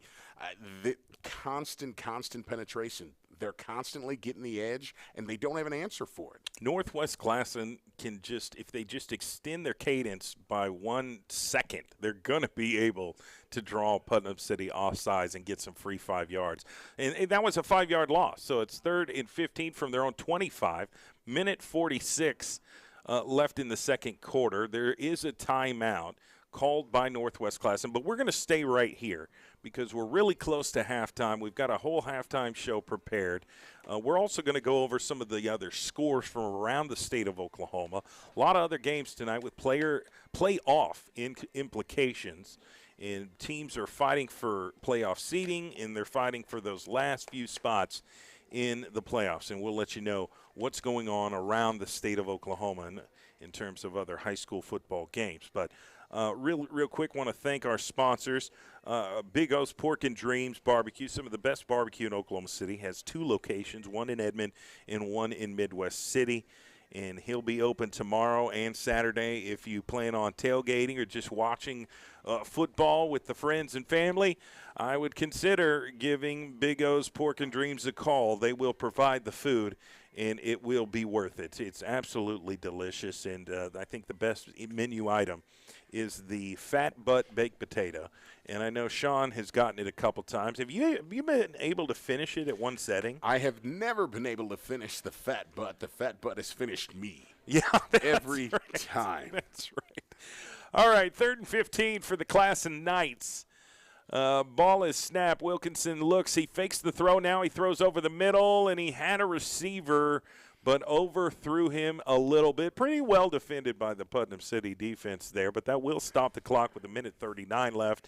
But unfortunately for Northwest Classen, it's 4th and 15. It looks like they're going to be forced to punt the football. Yeah, and I tell you, that was kind of a dangerous throw just because you can tell that he threw that ball off balance. He threw that ball across his body, and it sailed on him. Because it did, it put it right in the danger zone of 3 white jerseys. So he got lucky that there wasn't an interception right there. That's true. And the pump fake, he had me on the pump fake. But here we go. I think this is going to be a punt. But, again, Wilkinson's not only the quarterback, he is the punter. So he could throw it or he could kick it, and he is going to throw it, and it's incomplete. He threw it to the slot receiver who would have had some room to run, but he didn't catch the football, so it's going to be turnover on downs. And now Putnam City is going to get the ball with 1:35 left in spectacular field position from the Northwest Classen 25-yard line. They're up 24-0, but we could see them try to add even more points here before halftime. The announcer curse once again. You just spoke so highly of Brandon Butler, and you put the pressure on him. And I tell you what, he had the chance to catch that pass, almost got fooled, and bam, right there, folks. But you know what? They'll get another try at it later. So the Putnam City offense is out onto the field, led by their quarterback, Judd Kiefer. Gets the snap, drops back, throws on an out route, complete, and he fights his way towards the first down marker. He had to fight through some tackles. We'll see where they spot the football. I think they may have knocked over the guy holding the chains. I was going to say this night has been very dangerous for the staff here, from the referee that was a victim to the member of the chain gang who literally left the stick and just dove for the hills. They're going to give him a first down, and a quick toss to the running back goes to the left side of the field, and he's fighting through some tacklers and is pushed out of bounds. We'll see where they spot the ball. It's at least 8 yards. I tell you what, that kid is tougher than a $2 steak. I mean, he has pushed through so many people right there. He's doing it. And $2 steaks are pretty tough. You're going to have to marinate them and bring on a meat tenderizer. There's a lot of things you can do. Here we go. Putnam City offense back to the line of scrimmage. Another toss sweep to left. He's trying to get in the end zone. I think he's going to get there. I think that's it. Touchdown, Putnam City. They get in the end zone again. That was a very impressive set of plays. For possession on offense. They were able to gain positive yards each and every play, consistently move the chains. We do have a penalty, but I I think that's going to be on Northwest Classen. It's declined. They've already sent their extra point team out onto the field. The score is 30-0. Going to try and make it 31 here after the extra point. And waiting on the snap. Here's the snap. The kick is up. And it is good. Wow. But we do have a flag on the penalty. This is going to be a roughing the kicker because I got a feeling he got penetration back there, and while he held him up as he was about to throw himself down. That's it, and that penalty is going to be enforced on the kickoff. So we're going to take a real quick 30-second timeout. We'll be right back, finish out the last 50 seconds of the game. Northwest Classen is going to get the football back, and we'll see if they can score here with limited time left. Scores 31-0 Putnam City over the Northwest Classen Knights. We'll be right back. You're listening to the CBS Sports Radio, 105.3 FM, HD1, and the All City Sports YouTube page. Sponsored by Metro Technology and SSM Health at St. Anthony. Jasmine here, and one thing I always make a priority is my skin, because having soft, beautiful skin gives me fearless confidence. For my body, I've been using and loving Olay Body Lotion, formulated with vitamin B3 complex and hyaluronic. This body lotion will nourish your skin with all-day hydration, and honey, it's so good, it won a 2022 Oprah O Award for Best Body Lotion. Be fearless in your skin with Olay Hyaluronic Body Wash and Body Lotion. Buy online or at your local retailer. Kansas City Chiefs football is here. KINB 105.3 FM, HD1. Kingfisher, Oklahoma City. A Perry broadcasting station.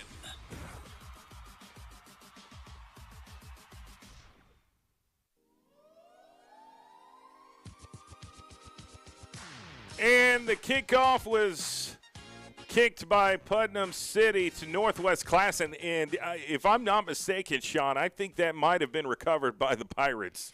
It looked that way. What was the signal? I see pointing. I'm not sure who touched the football first. Yes, Putnam City recovered.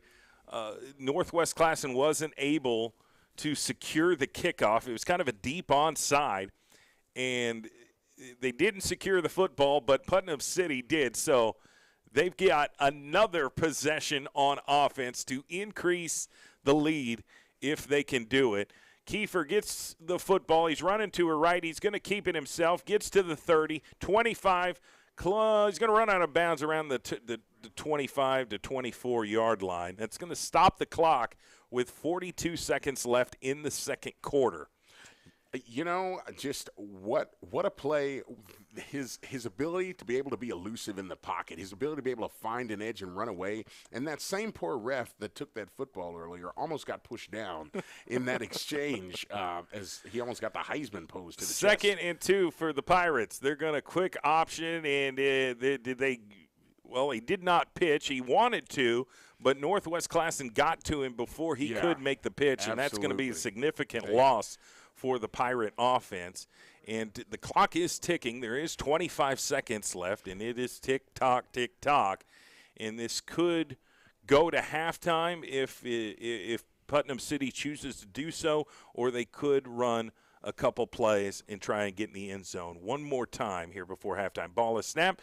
Kiefer is looking to throw and completes it on an out route. He's pushed out of bounds near the 10-yard line. They're going to mark him out at the 12. 6 seconds left, and that is a first down and 10, but it's not about the first down because there's only 6 seconds left in the second quarter. They're going to be able to run maybe one more play here, Sean, to get in the end zone and add more points on the scoreboard. Yeah. I expect to see maybe a screen or something here just to try to just get those few yards up there and just punch it into the end zone. One more play for the Putnam City Pirates. Now, an incompletion early might give them an extra play, but we'll see here momentarily. Ball is snapped. Kiefer looks to throw. He throws the corner of the end zone. It is incomplete, so there's 2 seconds left. Now they will have one more play to run here before halftime. Well, and if they really want the points, their kicker has proven that he's got nothing but legs. So you'd think that they might just go for the kick, but I don't think when so. you're up 31-0, you're able to gamble a little bit with house money, and that's what Putnam City's able to do here. Trip receivers to the far left, one to the right. It's going to be a pass. Ball is snapped, And Kiefer's going to run to his left, and he's looking for a man to throw to. And incomplete. Tried to hit his receiver in the corner of the end zone. Wasn't able to complete the pass. That's going to end the second quarter. We are now in halftime. So we're going to take a real quick commercial break. We'll come back here in about 5 minutes for our halftime show, sponsored by Langston University. We've got a score 31-0. The Putnam City Pirates are looking strong over the Northwest Classen Knights. We'll be back here shortly. We'll update you on some other scores from around the state of Oklahoma, and we'll talk some expectations on what's going to happen here in the second half. You're listening to CBS Sports Radio, 105.3 FM, HD1, and a shout-out to everybody who's watching us online at the All City Sports YouTube page. And this whole entire broadcast is sponsored by SSM Health at St. Anthony and Metro Technology Centers. We'll be back shortly. Going out big, staying in snug? Whatever you're up to this holiday season, Ulta Beauty has everything you need to add a little bit of shimmer and a whole lot of shine. Because our kind of holiday is you having your kind of holiday. Shop fan-favorite brands like Fenty, Dyson, and Drunk Elephant. Plus so much more. Now's the time to glow your way. Go ahead and visit your local Ulta Beauty or buy online and pick up in store.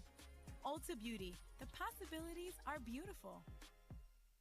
Life doesn't wait when you're experiencing bone or joint pain. So if there's something you've been wanting to do but your body's holding you back, it's time to take action. The orthopedic experts at SSM Health Bone and Joint Hospital help people find relief and get moving again. Don't wait any longer. Schedule an appointment. Call 405-218-2530. SSM Health Bone and Joint Hospital at St. Anthony. We're Saints in Action, helping you get back in action. It's faster than a drive-thru. It's easier than making your bed.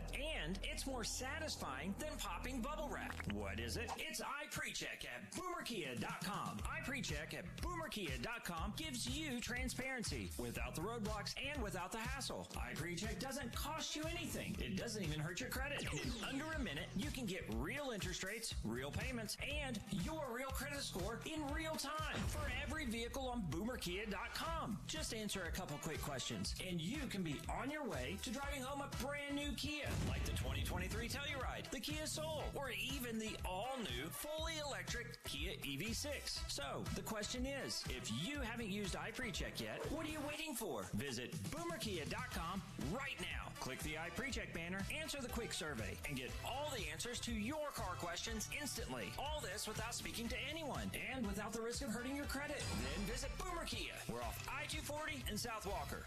Hello, this is Vicki Behenna, asking for your vote for Oklahoma County District Attorney. I've been a prosecutor, and I was on the team that brought Timothy McVeigh to justice. I've been a defense lawyer, fighting to get the wrongfully convicted people out of jail. I'm a mom who had a son go through the criminal legal system. I'm Vicki Behenna, and nobody has this 360-degree view of the criminal justice system like I have. I'm humbly asking for your vote this Tuesday, November 8th. Thank you. Paid for by Friends of Vicki Behenna for DA. Please vote Tuesday. Terms and conditions posted at textplan.us. Texting enrolls for recurring automated marketing messages. Message and data rates may apply. Reply stop to opt out. Terms and conditions apply. Visit ISSA online for details. Tired of the 9-to-5 grind? Looking for something different that's flexible, fulfilling, and pays well? How'd you like to get paid to work out? Now you can with ISSA, the global leader in personal fitness certification. There's a huge demand for certified personal trainers right now. And once you get ISSA certified, they guarantee you'll get a job. Trainers can make as much as $200 an hour. Yes, I said $200 an hour. And with ISSA, you can be certified in as little as 4 weeks. Just text JOIN to 323232 now to get started for free. You do everything at your own pace and 100% online. Pursue your passion in specializations like yoga, nutrition, or strength training. Live your life on your terms. Get certified and train like you want. Start your own business, work at a gym, or make health and fitness your side hustle. Whatever works for you. Just don't wait. Get started today and be certified in as little as 4 weeks. Just text JOIN to 323232 right now to get started for free. Text the word JOIN to 323232. Text JOIN to 323232. Hey Sooner fans, this is James Hale. Join us for CBS pre- and post-game at Pepe Delgado's on Campus Corner in Norman for every Sooner home game this season. That's 2 hours before every kickoff. Get the latest news, storylines, hear the coaches, and predictions with me and PJ Mills. Grab a cold drink and and the food you need before kickoff. Then after the game, join us for CBS Postgame. The great Thomas Lott will join us at Pepe's for a reaction to the game, along with your phone calls, comments, all the while you're eating some great, authentic Mexican food that you get at Pepe's. They will have food specials all night long. They're located on Campus Corner, 786 Asp Avenue. It's CBS pre- and postgame for every home Oklahoma Sooner game. With me, James Hale, PJ Mills, and the great Thomas Lott. Be a part of the fun at Pepe's and your home for sports, CBS Sports Radio, 105.3 FM HD1.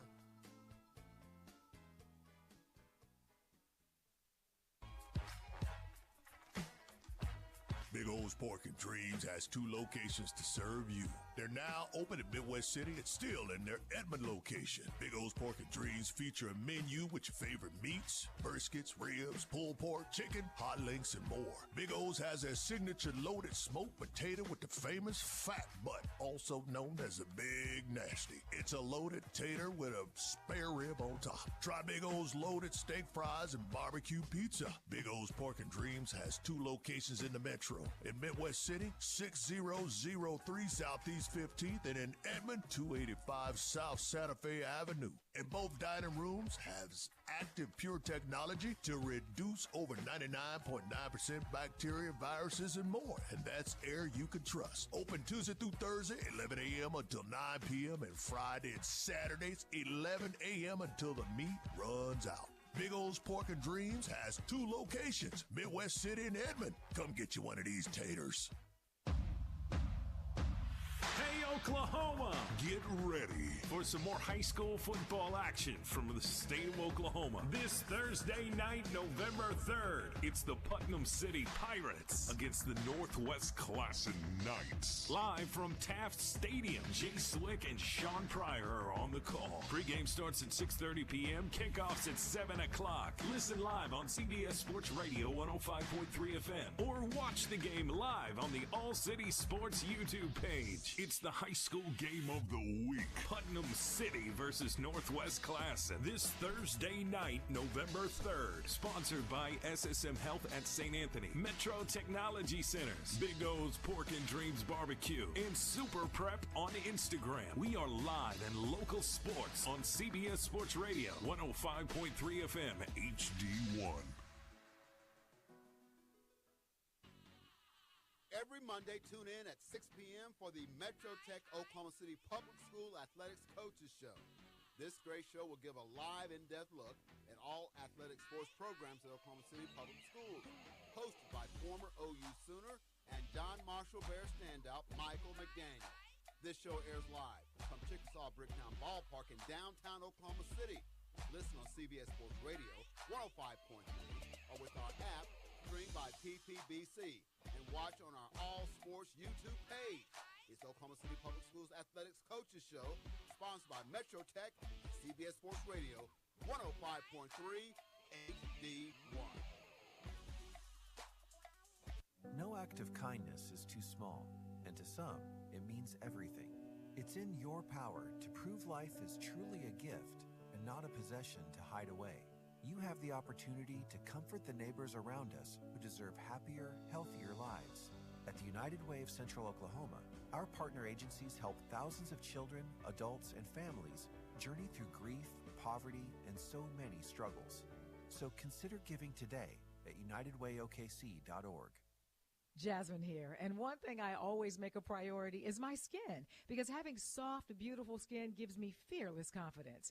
For my body, I've been using and loving Olay Body Lotion, formulated with vitamin B3 complex and hyaluronic.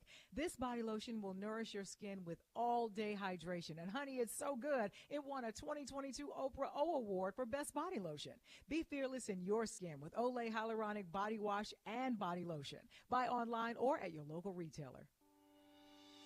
Need a banking partner you can count on? Call First Security Bank and Trust Company. It will be the best call you will ever make. Personal banking with First Security Bank and Trust Company can make life so easy. We offer mobile banking, online banking, and qualifying accounts can even make deposits using a cell phone. You will have instant access to all of your financial information, and you're able to check your balance 24 hours a day, 7 days a week. You can transfer funds and even pay bills. You have total control. Plus, we offer personal customer service to help you with all your banking needs. Visit us today at 1541 Northeast 23rd Street, or give us a call at 405-424-4341, or visit our website at www.fsbokc.com. First Security Bank and Trust Company, member FDIC and equal housing lender. My brother-in-law died suddenly, and now my sister and her kids have to sell their home. That's why I told my husband we could not put off getting life insurance any longer. An agent offered us a 10-year, $500,000 policy for nearly $50 a month. Then we called SelectQuote. SelectQuote found us identical coverage for only $19 a month, a savings of $369 a year. Whether you need a $500,000 policy or a $5 million policy, SelectQuote could save you more than 50% on term life insurance. For your free quote, call SelectQuote at 1-800-504-4747. That's 1-800-504-4747. Or go to SelectQuote.com. 1-800-504-4747. That's 1-800-504-4747. SelectQuote. We shop. You save. Full details on example policies at selectquote.com/commercials.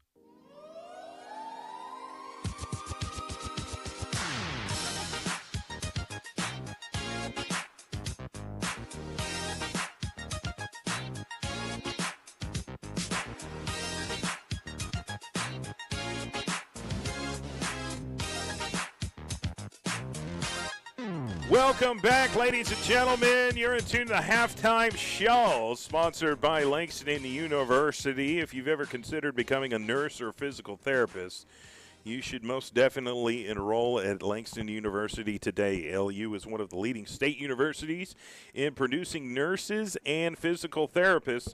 Learn more by going online to langston.edu. You're listening to the Halftime Show here live on CBS Sports Radio, 105.3 FM, HD1, and shout out to everybody tuning in online at the All City Sports YouTube page. We are streaming video for the game live right now on the All City Sports YouTube page, and we thank everybody for listening. Feel free to comment. We'll read back some of your comments here live over the air when we get them. We don't have any comments so far in the game, and a little bit of a surprising first half. Putnam City is up 31-0 on the Northwest Classen Knights, and didn't expect that much of a deficit. I did think Putnam City was pretty talented. They're playing for those one of those last playoff spots starting next week.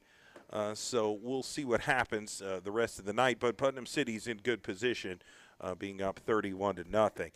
Sean, what was your reaction from the first half of football? What impressed you most about Putnam City? You know, I have to say it's going to be that defense, and that defense is going to be led by Tajay McCoy. Again, you called it out early on about that snap count, that they had managed to catch the rhythm, that they knew what they were doing. His speed, I literally several times thought, man, that's offsides, that's offsides. No, he is blasting, and you could tell that he is leading the charge on that defense. They're coming off the edge quick, they're coming off the line quick, and they are dominating the line of scrimmage. Tajay McCoy has been such a disruption to the Northwest Classen offense, and I think he's probably got at least 3 sacks in the first half. He's just been exploding off the line of scrimmage and disrupting any type of offensive rhythm that the Knights are trying to put together. I've been very impressed with Tajay McCoy of the Putnam City defense. Yeah, number 13 player in the state of Oklahoma, he's ranked, by the way. Yeah, I'm sure he'll be playing on Saturdays. This is his senior year. And we'll see what happens. But we'll go over some of the sports scores from high school football around the state of Oklahoma here momentarily. I do have a score update in the World Series.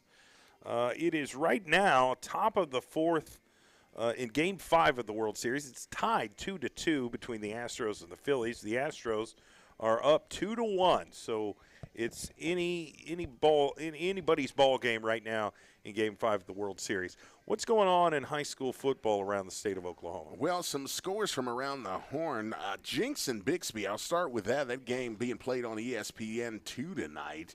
14-16 with Bixby ahead. That's a close football game. That's a close football game. That's a barn burner going on out there. Out we have the Moore Lions versus the Broken Arrow Tigers. That one's all knotted up at 21. We got the Union Redhawks playing against the Edmond Huskies, putting on a dominant performance. Folks, this is the score in the second quarter, 41-0. Ouch. Yeah, and in the first quarter, we have the Mustang Broncos versus the Edmond Memorial Bulldogs. That game, first quarter, 23-7, Mustang on top. Mustang is one of those spectacular teams on the 6A level. I think that they will be contending against Bixby and Jinx and a couple other 6A teams. But when you talk about teams in the Oklahoma City area, Mustang's a team that you got to respect, and you got to give them the recognition they deserve. They've got Jacoby Johnson, who plays both sides of the football for the Broncos, and he's committed to the University of Oklahoma to play football there. And so what other scores are there? Yeah, so how about Carl Albert versus Piedmont? Carl Albert right now in the second quarter is up 17-7 on that one. We also are seeing we're seeing the Memorial Chargers of Tulsa versus Coweta. That game is at the half. Yeah, Coweta is a really good team, and they've been ranked number 1 in Class 5A for quite some time. And, you know, I've talked about Class 5A football for most of the year on the Morning Rush here on CBS Sports Radio, Monday through Friday from 7 to 9 a.m. in the morning. But, yeah, there are about, I think, close to 10 teams that will make a run at the Gold Ball. They are stacked in Class 5A football this year. Fast forward to Class 4A, if we can, Sean. I'm eager to see what the score is with the John Marshall Bears and the Elk City Elks. They're playing out there in western Oklahoma. They had to move the game to tonight because of the weather, and many other schools did as well. So let me know when you get that score. Yeah, there are so many games. We're going through so many, I tell you. Well, I'll give you an update in the meantime with the Oklahoma City Thunder. They're down 10 points, 71-61 to the Denver Nuggets right now. It's third quarter of the Oklahoma City Thunder game. And in the NFL, you've got your Thursday night football matchup between the Eagles and the Texans. And the Philadelphia Eagles have a 14-7 lead with about 1:21 left before halftime in that NFL game. Yeah, and we're having some technical difficulties here. I'm having some signal problems. So, well, sometimes we have that. We're in a very cush press box here at Taft Stadium, and they've remodeled this stadium a few years ago, and it's beautiful facilities. They've got rather new. I'm not sure exactly how new the turf is, but it looks new. It looks really good, and we're located right here off May Avenue near 23rd, and we're about 2 minutes. Well, 2 minutes until both teams run back out onto the field, and they'll add a few minutes to the clock to allow them to warm up and get loose here before the beginning of the second half. I have that score for you. All right, let me know. It's going to be 26-6, Elk City. All right. The Big Elks, that's my alma mater. They're going to make a run at a gold ball and another state championship on the 4A level. They've only won one other state championship, Sean. It was in 1998, and I was a freshman on that championship team. And I talked at length this morning on a radio station out in western Oklahoma, and was able to reminisce and look back on that, and kind of brought up some feelings. I was all in my feelings, is what the young people say nowadays, and felt good to kind of reminisce and talk about that year of football. It was pretty tremendous, and to see the Big Elks competing at a high level this year again is pretty encouraging. We've got both teams running out onto the field. Now they're going to warm up. We were here broadcasting live from Taft Stadium between Putnam City and Northwest Classen. And the Putnam City Pirates have a significant lead going into the third quarter, 31-0. What does Northwest Classen have to do to put some points on the board against this Putnam City defense tonight?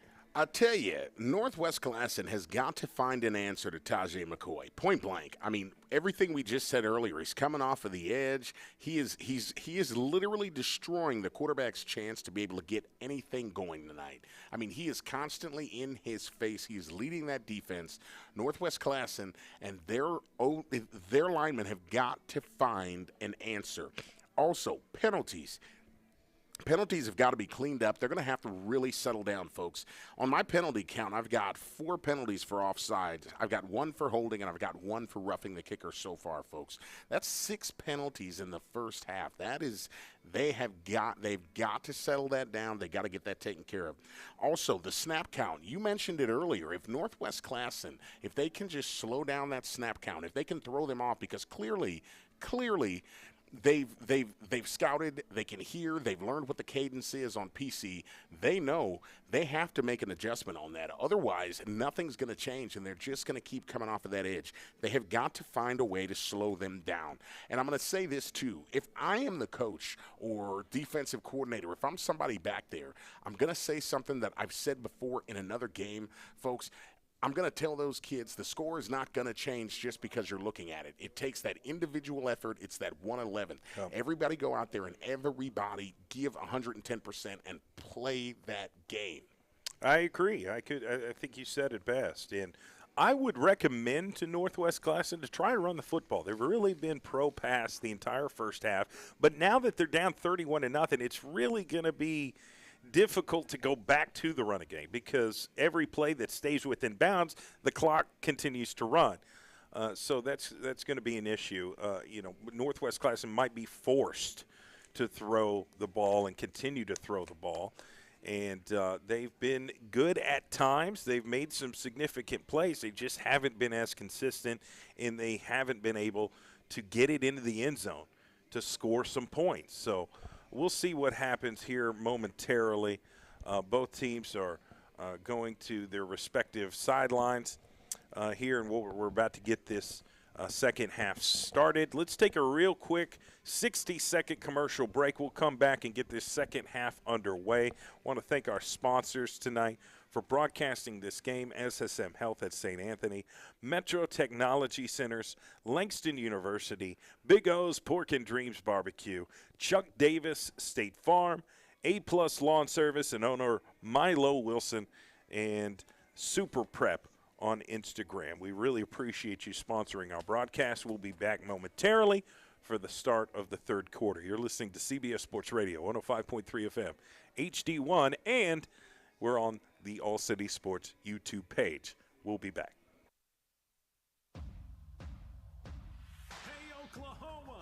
Get ready for some more high school football action from the state of Oklahoma. This Thursday night, November 3rd, it's the Putnam City Pirates against the Northwest Classen Knights. Live from Taft Stadium, Jay Swick and Sean Pryor are on the call. Pre-game starts at 6:30 p.m., kickoffs at 7 o'clock. Listen live on CBS Sports Radio 105.3 FM or watch the game live on the All City Sports YouTube page. It's the high school game of the week. Putnam City versus Northwest Classen this Thursday night, November 3rd. Sponsored by SSM Health at St. Anthony, Metro Technology Centers, Big O's Pork and Dreams Barbecue, and Super Prep on Instagram. We are live and local sports on CBS Sports Radio, 105.3 FM, HD1.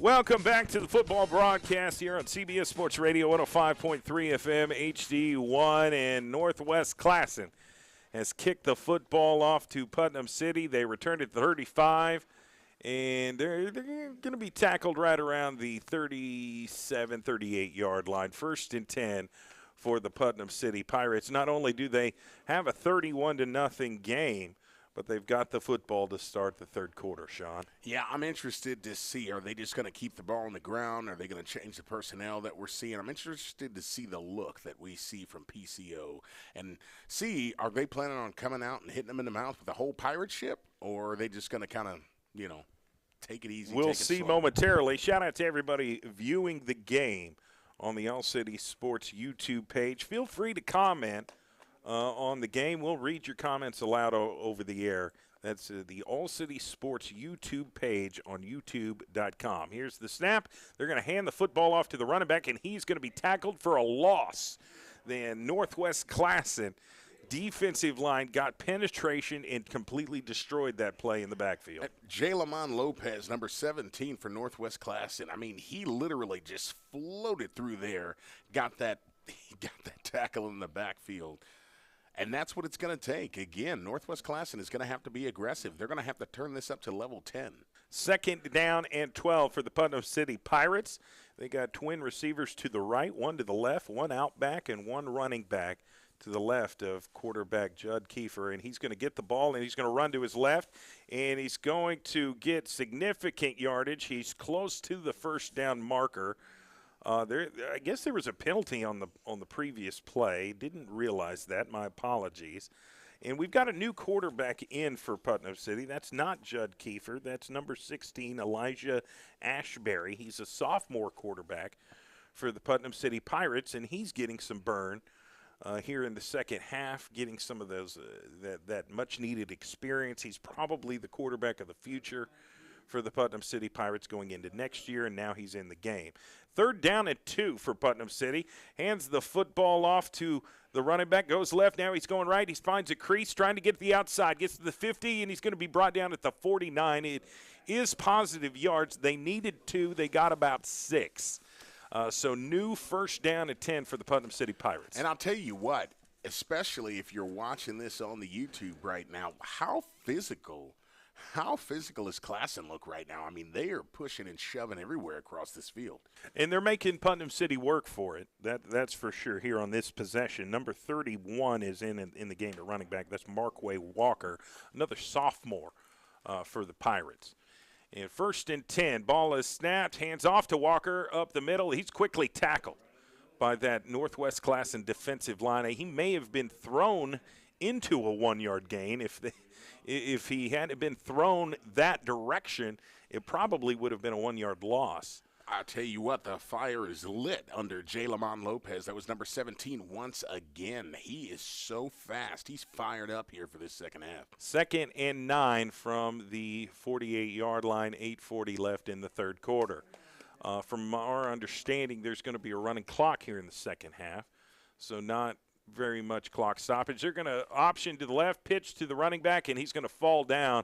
He was looking at a wall of defenders from Northwest Classen. We've got a player that looks to be a little banged up. Now he's back on his feet really quickly. I tell you what, I got to say it again. Jaylamon Lopez, he got penetration. He sliced right through that line, and he managed to get a hand up in the quarterback's face. That helped to bust that up. Jaylamon. Yeah. And I notice I'm seeing him up there. He's on the line. He's directing traffic now. He's pointing. I tell you, that is leadership. That's how leaders are born.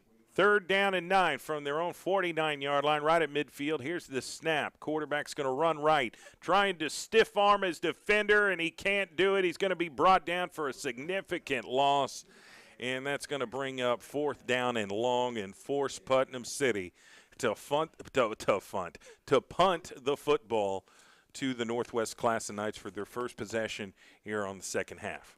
Xavier Nicholson on that tackle right there for Northwest Classen. They are speeding around out here on this field.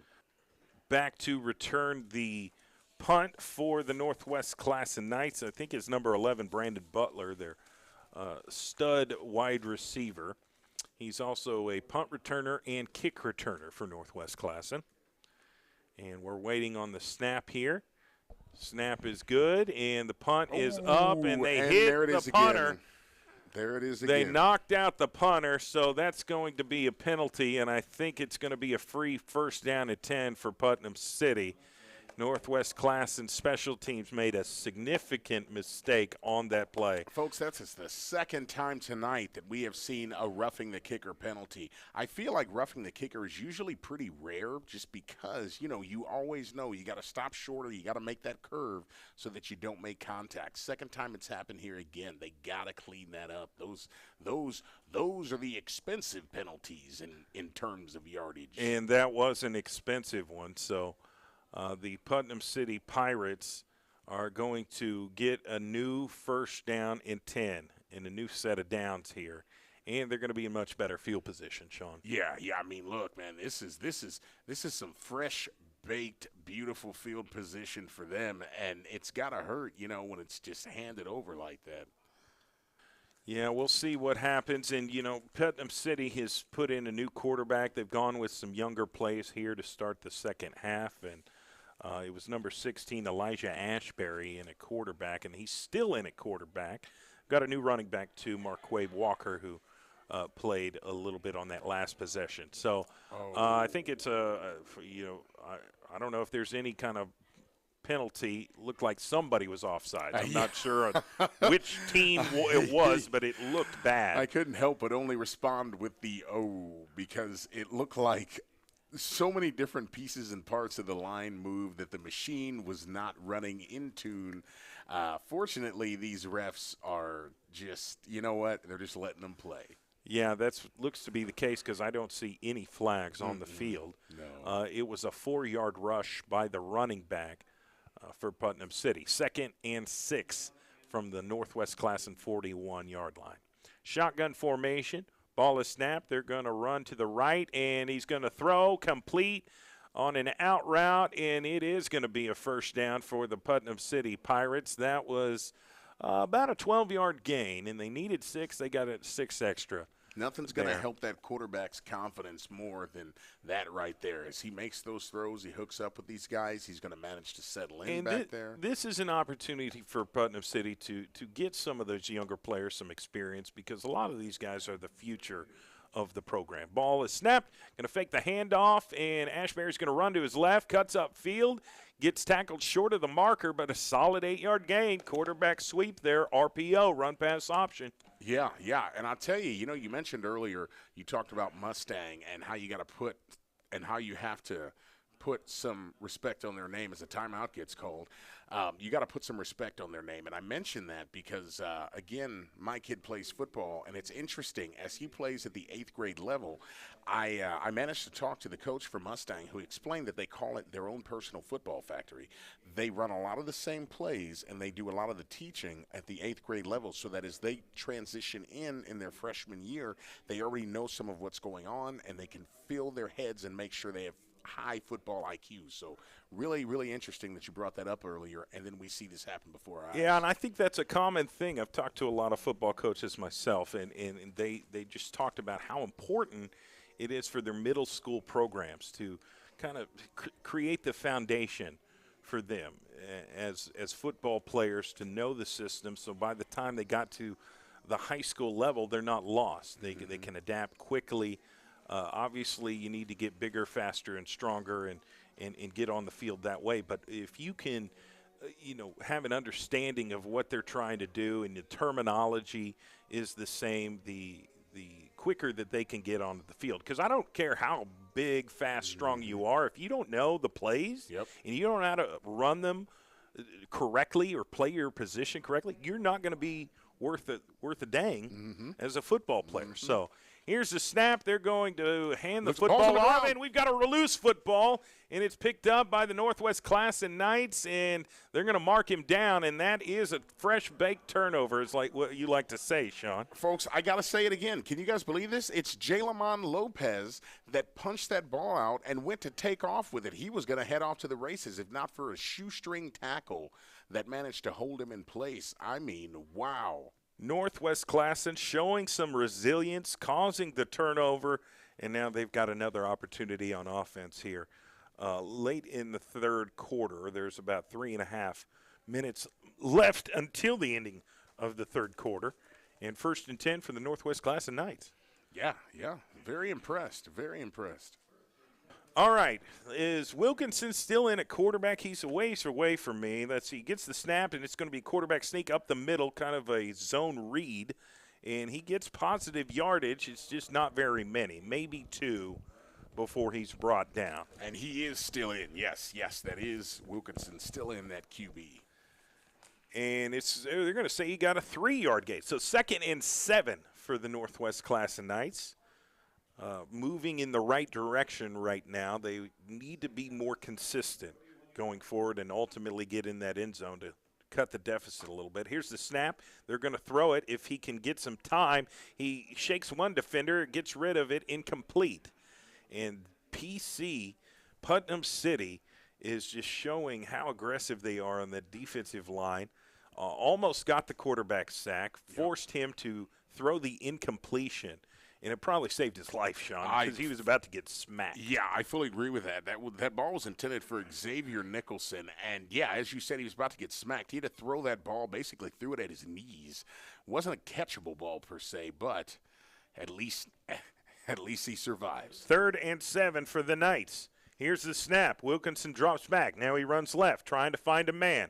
Throws. Complete, and it's going to be really close to the first down marker. They needed 7 yards to get to the first down. We'll see where they mark the football. Brandon Butler on the reception paid the price with a just. Did it? I guess they. Oh, I looks guess like they're saying he didn't get it. Yeah, I guess he did not complete the pass. I thought he caught that football. I almost question if he caught it out of bounds. Yeah, I think that's the call. He didn't have possession inbounds, but by the time he did get possession, he was out of bounds, and it doesn't work that way. So 4th down and 7. Wilkinson is not only the quarterback, but he's also the punter, so he could throw here, he could punt here. Here's the snap, and kind of a reverse pass here, and they're looking to throw, and they do. Incomplete. So that's going to be turnover on downs for the Northwest Classen Knights. Putnam City is going to get the football back. So, and they tried to get cute right there. So as Wilkinson kind of took off, he managed to pitch it back with a sweep back to Jordan Jackson. And as he loaded up to throw it, he just overthrew his man, because if they could have hooked up on that, man, there was green grass out in front of him. So the Putnam City offense is huddling up over there on the sideline, talking with the coaches, staff. Now they're approaching the line of scrimmage, and I imagine they're going to keep their foot on the gas pedal, Sean. That was one of the things that I had in my notes earlier for the halftime show was all gas, no brakes, just like Steve Sarkisian down with our beautiful Texas Longhorn says. That is the, that's the motto, and I got a feeling that PCO is going to go the same route. Twin receivers to the right, one to the left, one running back next to the quarterback. They're going to hand off the football, and penetration by Northwest Classen defensive line tackles the ball carrier in the backfield for at least a 3 to 4 yard loss. Jalen Hall just sliced right through that O-line and came back there with some aggression. He just lowered the boom. I tell you what, and who was right behind him? But number 17, Jalamon Lopez, was right behind him to get some of that. I tell you what, this second half, that kid is just like Visa. He's everywhere you want to be. It is amazing. No quit from the Northwest Classen defense. That ends the third quarter. Score is still the same, 31-0, Putnam City over the Northwest Classen Knights. We're going to take a quick commercial break. We'll come back and get this fourth quarter underway here live from Taft Stadium. You're listening to CBS Sports Radio, 105.3 FM, HD1, and you're watching the game, or you should be watching the game, on the All City Sports YouTube channel. And our broadcast is sponsored by SSM Health at St. Anthony and Metro Technology Center. We'll be back shortly for the start of the fourth quarter. Life doesn't wait when you're experiencing bone or joint pain. So if there's something you've been wanting to do, but your body's holding you back, it's time to take action. The orthopedic experts at SSM Health Bone and Joint Hospital help people find relief and get moving again. Don't wait any longer. Schedule an appointment. Call 405-218-2530. SSM Health Bone and Joint Hospital at St. Anthony. We're Saints in Action, helping you get back in action.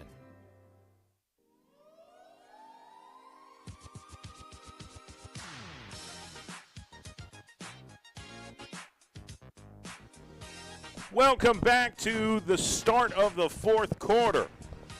31-0 Putnam City on the Northwest Classen Knights. And Putnam City has the football. They've brought in some of the younger players to run the offense. Ball is snapped. They're going to run right. Ashbury's in at quarterback, and he falls down. And there was a blocker there that he came off the hip, and it kind of knocked him to the ground a little bit, Sean. Yeah, there's been some, it seems like there's been some confusion on offense for them these last two series, and it's been interesting to kind of watch as they try to sort this through. But again, that's why they're in there, right? To get the experience and to just kind of learn, okay, this is what's going on. Because again, these are the leaders of the future for them. As we sit here and as we talk, hey, it's senior night for Classen. That's coming in a short couple of years for these guys. Yep, Elijah Ashbury is the quarterback for the Pirates. Waiting on the snap, gets it, looking to throw. And he escapes one carrier. He's going to have to try to escape a second, and he cannot. He's going to be brought down by a Northwest Classen defender. Yeah, I believe that was. I'm waiting for confirmation before I say it out loud because I think that was exactly who I thought it was. That was number 17. That was Jaylamon Lopez. Once again, I have said his name so many times. And if you noticed, if you guys were watching that on the All City Sports Network, you saw him fighting to strip that ball from that quarterback. He was putting everything into it he could to get that ball away from him. Feel free to comment on the All City Sports YouTube page. We'll read some of the comments live over the air throughout our broadcast here. So Elijah Ashbury, the quarterback of the Putnam City Pirates, waiting on the play call from the coaching staff. Now he relays it to the team, gets the snap, and he steps up, throws to his running back who's wide open in the flats, incomplete. Had he completed that pass, that would have been a big play for the Putnam City Pirates, but that was fourth down. Yep. Didn't realize that. Those plays go by very quickly. And they went for it on fourth, didn't get it. Northwest Classen gets another opportunity to get back on offense and try to get in the end zone and cut this deficit a little bit. Yeah, and this is their opportunity to really put something together. They need to put together a good drive. This is a huge opportunity. Let's see, as you said, if they establish the run here or if they take this ball to the air and try to get something big. Shotgun formation. Carter Wilkinson, the quarterback for Northwest Classen, gets it, and he's throwing down the field. He's got a receiver complete. That is complete for a first down, about a 25-yard gain on the pass and catch. Beautiful thrown ball. Threw it into double coverage, but the receiver was still able to come down with it. Yeah, look, right there, he trusted his receiver. His receiver he didn't even have to technically come back for it. He just made the turn, was able to climb the ladder, and like you said, scoop that up in double coverage. That's a big play right there. First and 10 for the Northwest Classen Knights from the Putnam City 35 now, 35-yard line. And he's overlooking the defense, signaling to his teammates, might be making an audible from the line of scrimmage here. Waiting on the snap. Here it is, and now he's going to run to his left and try to avoid the ball carry. He's going to keep it himself and get significant yards. I think he's going to be pushed out of bounds short of the first down marker, but it's an 8 or 9 yard gain on that quarterback keeper. Hey, nice job right there. He didn't see anything open and available, and he didn't force it. That's the mistake that a lot of young quarterbacks will make, is making the mistake of trying to force something to happen when it's not available. Sometimes it is better to just tuck that ball away and just use your legs and get as much as you can. And back to the line of scrimmage they go. They're going to say it was a 7-yard gain. That is second down and 3 from the 32-yard line. So 32 yards away from a touchdown or a score of some kind. Wilkinson throws and can't get his receiver run an out route to the right side of the field, and the pass was overthrown.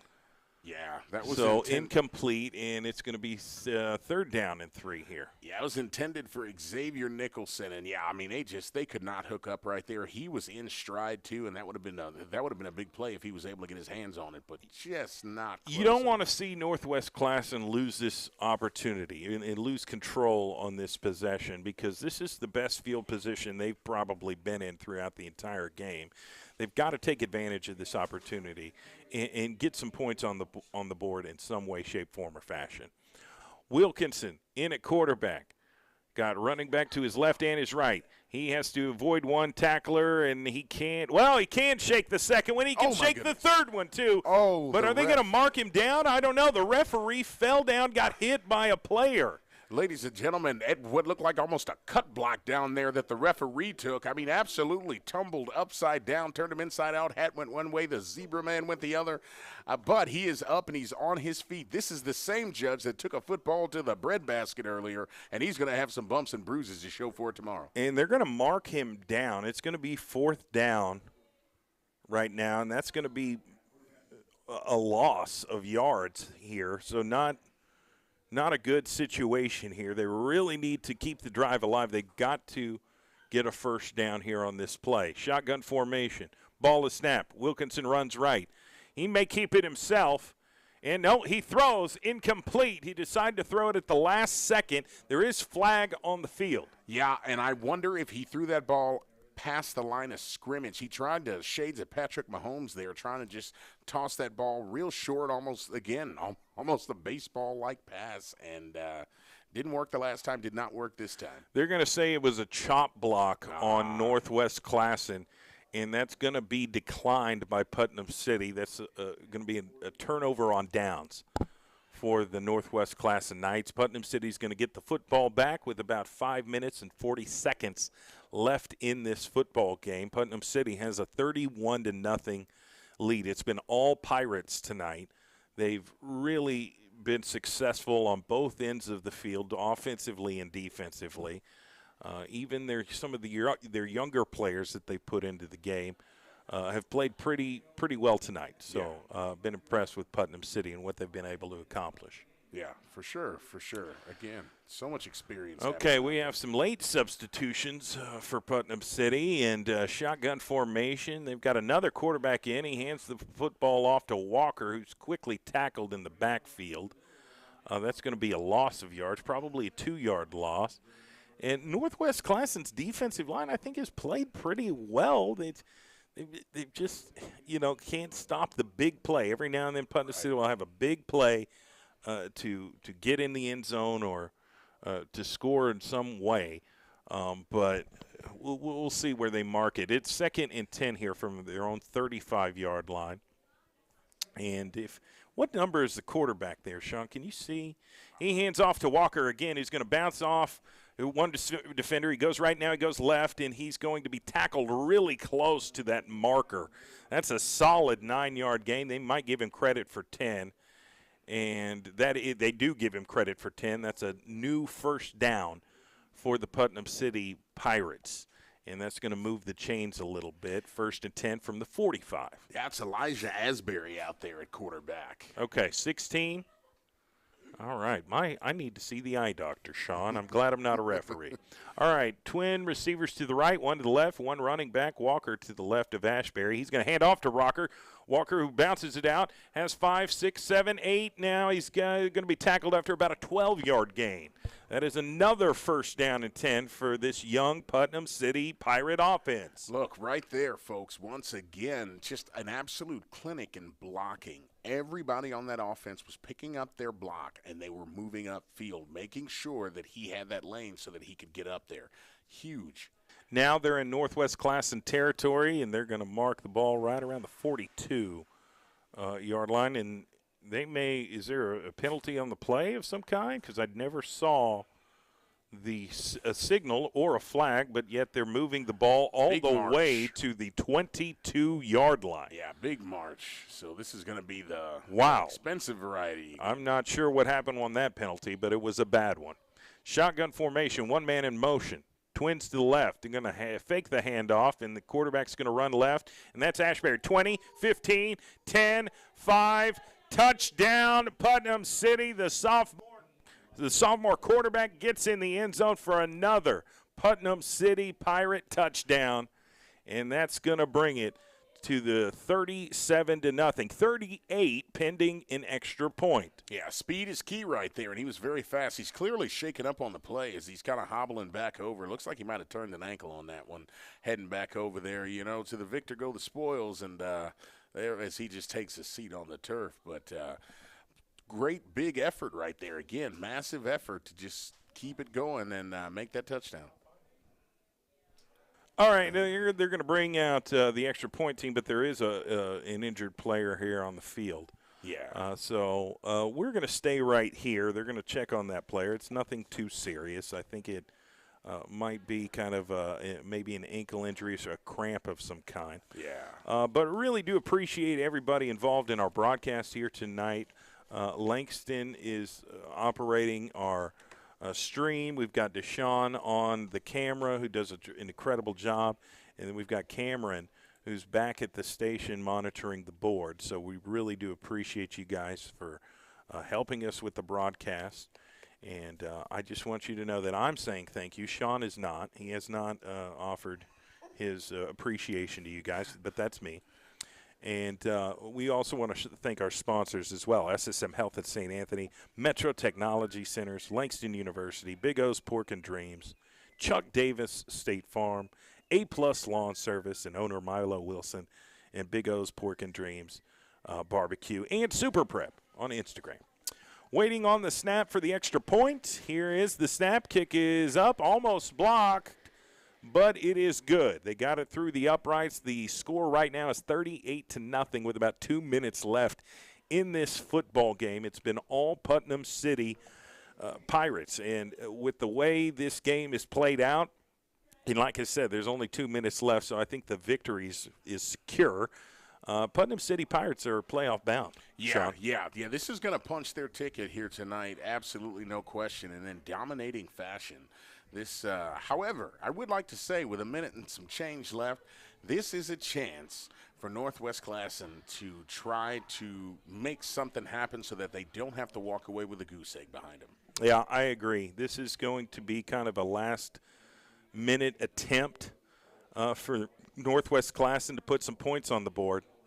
And the clock is ticking, so we'll see how much time is left by the time they do get the football, and if they can execute some plays to, get in the end zone or maybe kick a field goal, whatever they got to do to avoid the goose egg, and that's going to be very, very difficult. So Putnam City's going to kick the football off to Northwest Classen, and the kicker's taking his sweet time.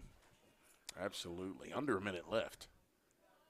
We do have a running clock here at Taft Stadium, so that's why the clock is running on this special teams. And here is the kick, and it is going into the end zone, and that is going to be ruled a touchback. And the clock, yet again, still continues to tick because of the running clock. And I don't think that they're going to have time to even run a play here, Sean. Yeah, I don't think so either. No, I think they're going to just be content to They're going to stop back. The clock on a timeout here by Northwest Classen. Okay. So it is going to be a timeout by the Knights, and they'll be able to get one or two plays off. Hopefully for their sake they can score just to avoid the shutout, but it's highly unlikely. It is, but you know what? This is senior night, and there can be some senior magic. This is an opportunity once again to try to make that last play. This is their chance on their senior night, having their last plays, being out there on the field, and do something magical. So. I agree. But I tell you what, this has been a very exciting football season on all levels of football, all classes, 6A all the way down to single A. And we just really appreciate the Oklahoma City District for allowing us to broadcast these football games and put a spotlight on some of these football teams that deserve the recognition and deserve the credit for their accomplishments and for the way they've played on this played in this football season. So we really do want to thank the powers that be that allow us to broadcast the football games here on this station, CBS Sports Radio. And Northwest Classen is going to be able to run one or two plays here to finish out the game. And I think they finally put in a new quarterback, if I'm not mistaken. Here is the snap. And they're going to throw almost like a Hail Mary play, and it's complete down to the 45. That was a solid 30-yard gain there, Sean. Yeah, absolutely. And it was kind of a wobbly throw. He was kind of off balance, but it sailed down in there. Looks like the clock stopped with 15 seconds left, and once again, they are going to try to make something happen here. In Northwest Classen, now I think Putnam City called a timeout. Oh, wow. Okay. So now there's 15 seconds left, and Northwest Classen's going to get one more opportunity to run a play here. But it's been an entertaining football season here on the high school level. A lot of competitive football teams here across the state and some really talented athletes on the football field. I've been impressed with the overall talent level that the state of Oklahoma has been able to showcase. And so we're going to get first and 10 here. They're going to put 30 seconds back out on the clock here, and he's going to throw long again over the middle, and he's got a man open. 20, 15, 10, 5, touchdown Northwest Classen. You are right. The senior magic came to play. Score. As the lights go crazy. Northwest Classen avoids the shutout. Folks, there it is, folks. Sometimes it's announcer curse, but sometimes it's the announcer blessing. That's right, folks. Here on senior night, they have done it, and they have scored. What an impressive play by the Northwest Classen Knights to avoid the shutout. Yeah, they lost the game, but you got to give them credit for that play. You know, a resilient team, despite the score. They kept fighting, and they kept doing whatever they could to get in the end zone. Small victory. They're not going to get credit for the win tonight, but that was a small victory for the Northwest Classen Knights, and I'm glad that they were able to put some points on the board, Sean. That was special, absolutely. Wow. What a special moment. They have that. That is a moment they have that. They got to experience that. They can say we didn't leave with a goose egg. And they're going for 2 to try to make it 8, and I don't blame them. I don't blame them at all. So they're going to line up in a shotgun formation. 2 running backs, one on each side. Twin receivers to the right, one to the left. Going for the 2-point conversion with no time on the clock. Ball is snapped. Quarterback sneak. He's going to bounce to the left, and he's going to be close. Oh, they're going to mark him short. No good. Get it. And that's going to end the game. The final score for tonight's CBS Sports Radio football broadcast is 38-6. The Putnam City Pirates over the Northwest Classen Knights, and that will end our game. Very impressive performance by Putnam City. They are playoff bound. And I look forward to seeing how they play going forward in the playoffs. And, of course, our post-game show basically starts now, and we've got a player of the game announcement. And our player of the game is sponsored by Big O's Pork and Dreams Barbecue. Again, they have 2 locations, one in Edmond and one in Midwest City. Look up their menu online. I promise you, you will fall in love, and then once you get the food in your mouth, you'll fall in love even more. And then you'll never stop eating there. So I love what Big O does with his barbecue, some of the best barbecue in the entire state of Oklahoma. And who is our player of the game, Sean? You know, as I lead into that, I want to say this. I love the fact that you mentioned, you know, just how thankful that we are. You know, we are so thankful that so many people out there, that they let our voices into their ears in their cars, in their homes, or wherever it may be that they're listening, your Alexa right now, wherever it's at. We are so thankful of that. I know for me, I know it's very special because I know that I have a lot coming up, and this may be one of the last football games that my voice gets to be on. So this is pretty special. But with that said, it is time to pick. I'm going to tell you guys right now, player of the game, Tajay McCoy. That first half performance, his explosive work. Dominating. I can't think of another word. I cannot think of another word but dominating. I said earlier he's number 13 in the state. He showed us why here tonight, and he put on a clinic, absolute clinic. He's playing on Saturday. Yeah, he will be. No question. There's no question. Yeah. Tajay McCoy, congratulations. Your Big O's Pork and Dreams player of the game. Final score 38-6. Putnam City over the Northwest Classen Knights. Keep tuning in to CBS Sports Radio 105.3 FM. Going forward, we will have more games to broadcast in the future. And guess what? The playoffs start next week. And I can't wait to see the pairings come Monday morning. That will be pretty interesting. So tune into my show, The Morning Rush, here on CBS Sports Radio 105.3 FM, HD1, tomorrow morning starting at 7 o'clock.